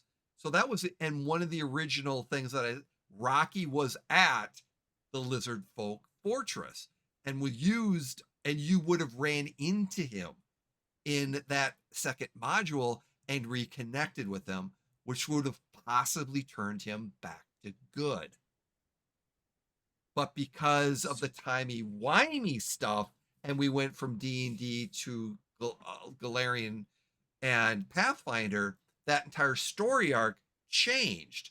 So then he became a 100% evil because he didn't have any of those encounters. Now I've got another campaign that's filling out that void and is having some crossovers. Thank Fun. you, Jeff. Having fun. Having fun. Mhm. Sean, word. yeah, Sean, That's a word for it. yeah. but that's one of the other things, having these crossovers because of how the time. But if we had stayed in D&D, that would have been a story arc potentially that would completely change. So that when we changed the timey-wimey and went to Pathfinder, I had looked at creating what would happen to Rocky. Rocky just became evil for 100 years. And because he didn't have the influence, he didn't have Mama Bear and Papa Bear at his side telling him and molding him. So, but just a thought, just a Yeah, behind the veil. It's the absence of Papa Grandpa Glastoc, Yeah. Mama Brynn, and Professor Aviro. Yeah. Yeah. It makes dragons evil. Poindexter. That's Yeah. But more importantly, what I just heard is that the original trio can keep evil dragons from being evil. I don't know how that's useful information, but it is now canon information. Yes. Noted. But again, it's all because of the purple sheep. Praise be to the purple sheep. I honestly think early on we were doing we were all very nervous about the fact when the three of us took on the fact that this was a black dragon. How is this going to happen? And I think early on, all three of us, we slowly learned it was okay, if we do this right, he's not going to be evil. Right. And despite our best efforts, it wasn't the fact that he was being evil. He was just becoming what he normally would be. Yeah, he's a little pissed off at us though that we allowed him to get taken. Right. And that's the point. Yeah, Jeff just hit the I don't remember what season that was. It was the end of the season, the big battle we had at the end of season 1. Was that season 1? Yeah. When he got taken. And we were doing everything we could to prevent it from happening. This is when Talico's, we supposedly thought the early version of Talico had died. Right. There was a dead druid that was wearing the same cloak, and we found out later that he let him borrow it or something. But we had, and we've had a few. That was one of the more epic type battles that we've had. Mm-hmm. That I don't want to say we got lucky, but we were very strategic on how we handled it. And even though I think we played it as we couldn't have played it any better, and we still lost. And when I say we lost, in the fact that Rocky was teleported away from us through time. We won the fight, but we lost the battle. Yeah. And that was literally a tipping point for how everything happened post the end of season 1. I'm so mad about that fight because I had my unseen servant. Remember there was that pit with the golem in it? Yes. I had my unseen servant fold up the portable hole, and so he had this golem in a hole, and then we got teleported and I lost the golem in the hole. Oh, I was so mad. But that was one of those things where I honestly don't think we could have played that any better. Oh yeah. We did everything right. We just were one round short. If we had managed to pull off the same things one round faster, we might have saved Rocky. But we didn't. And again, Jeff's, Aviro, again, with no offensive spells, managed to take out the one major issue that we had to deal with, which was a golem, by putting it in a portable hole. And then it was already there. It was already in the hole. By closing this portable hole,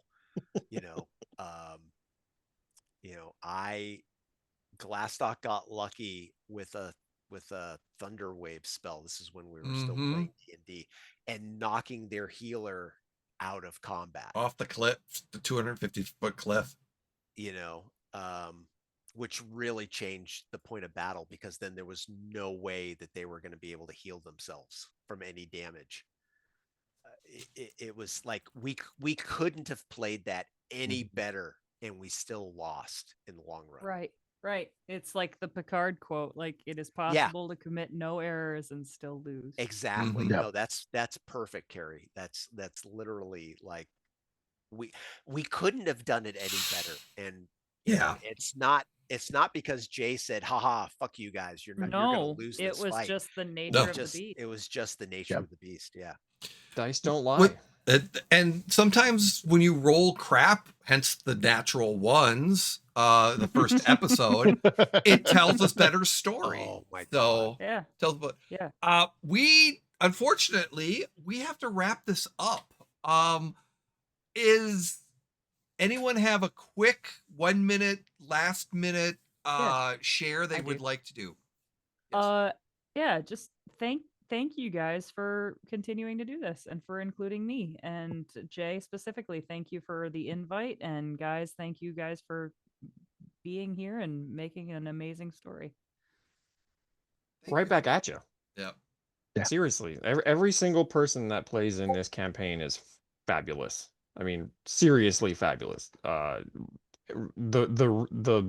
depth that every player has added, and not just us original three, but even especially the guest players, has been a wonderful additive flavor to this already excellent stew.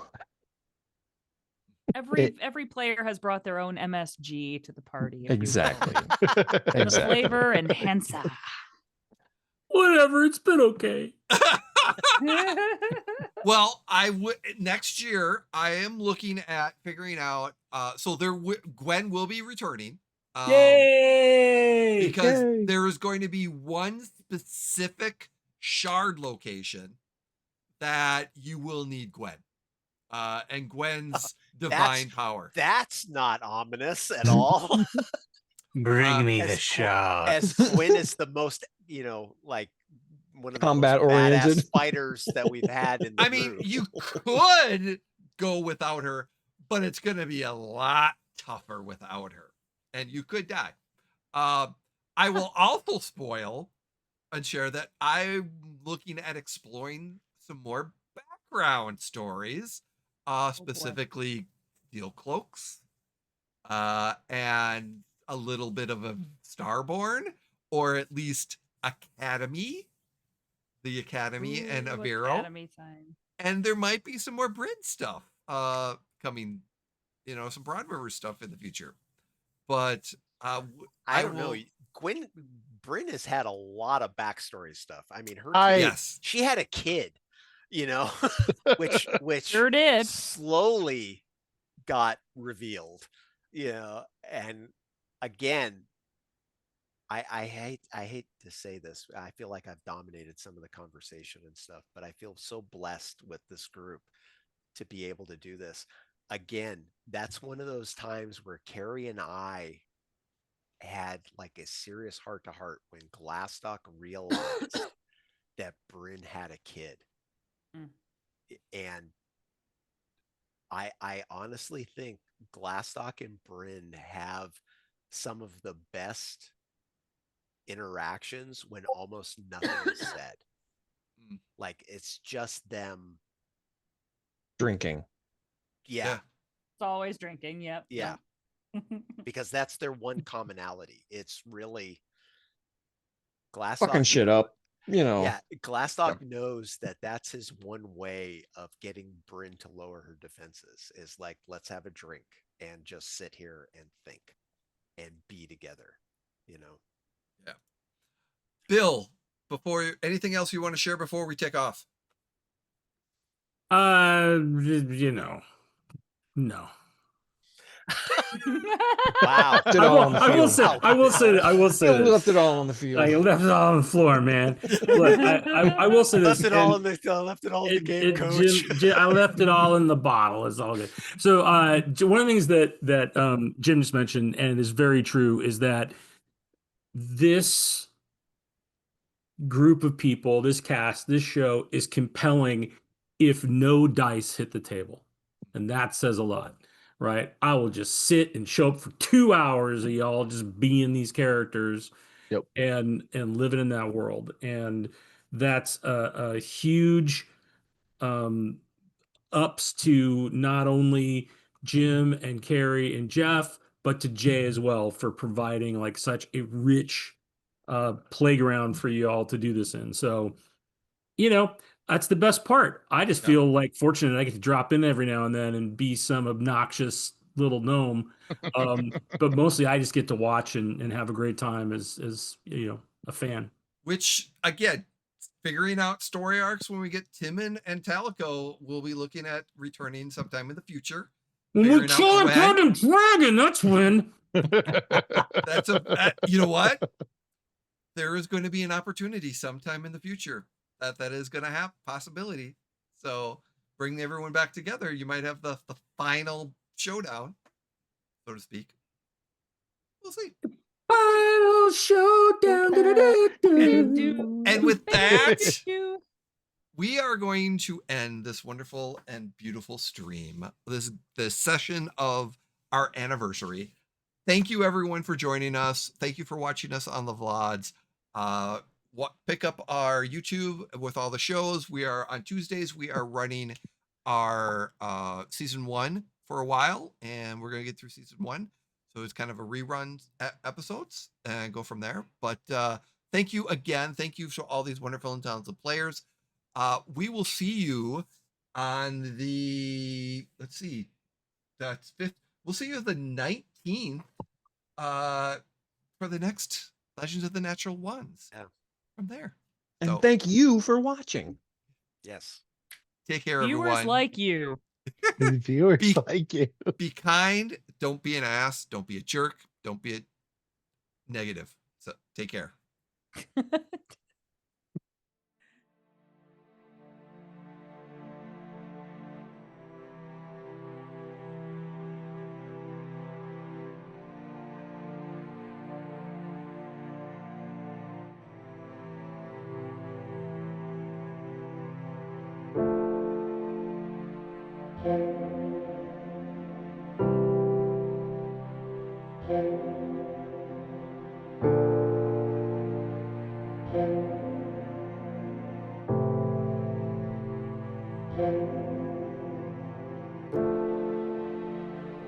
Thank you.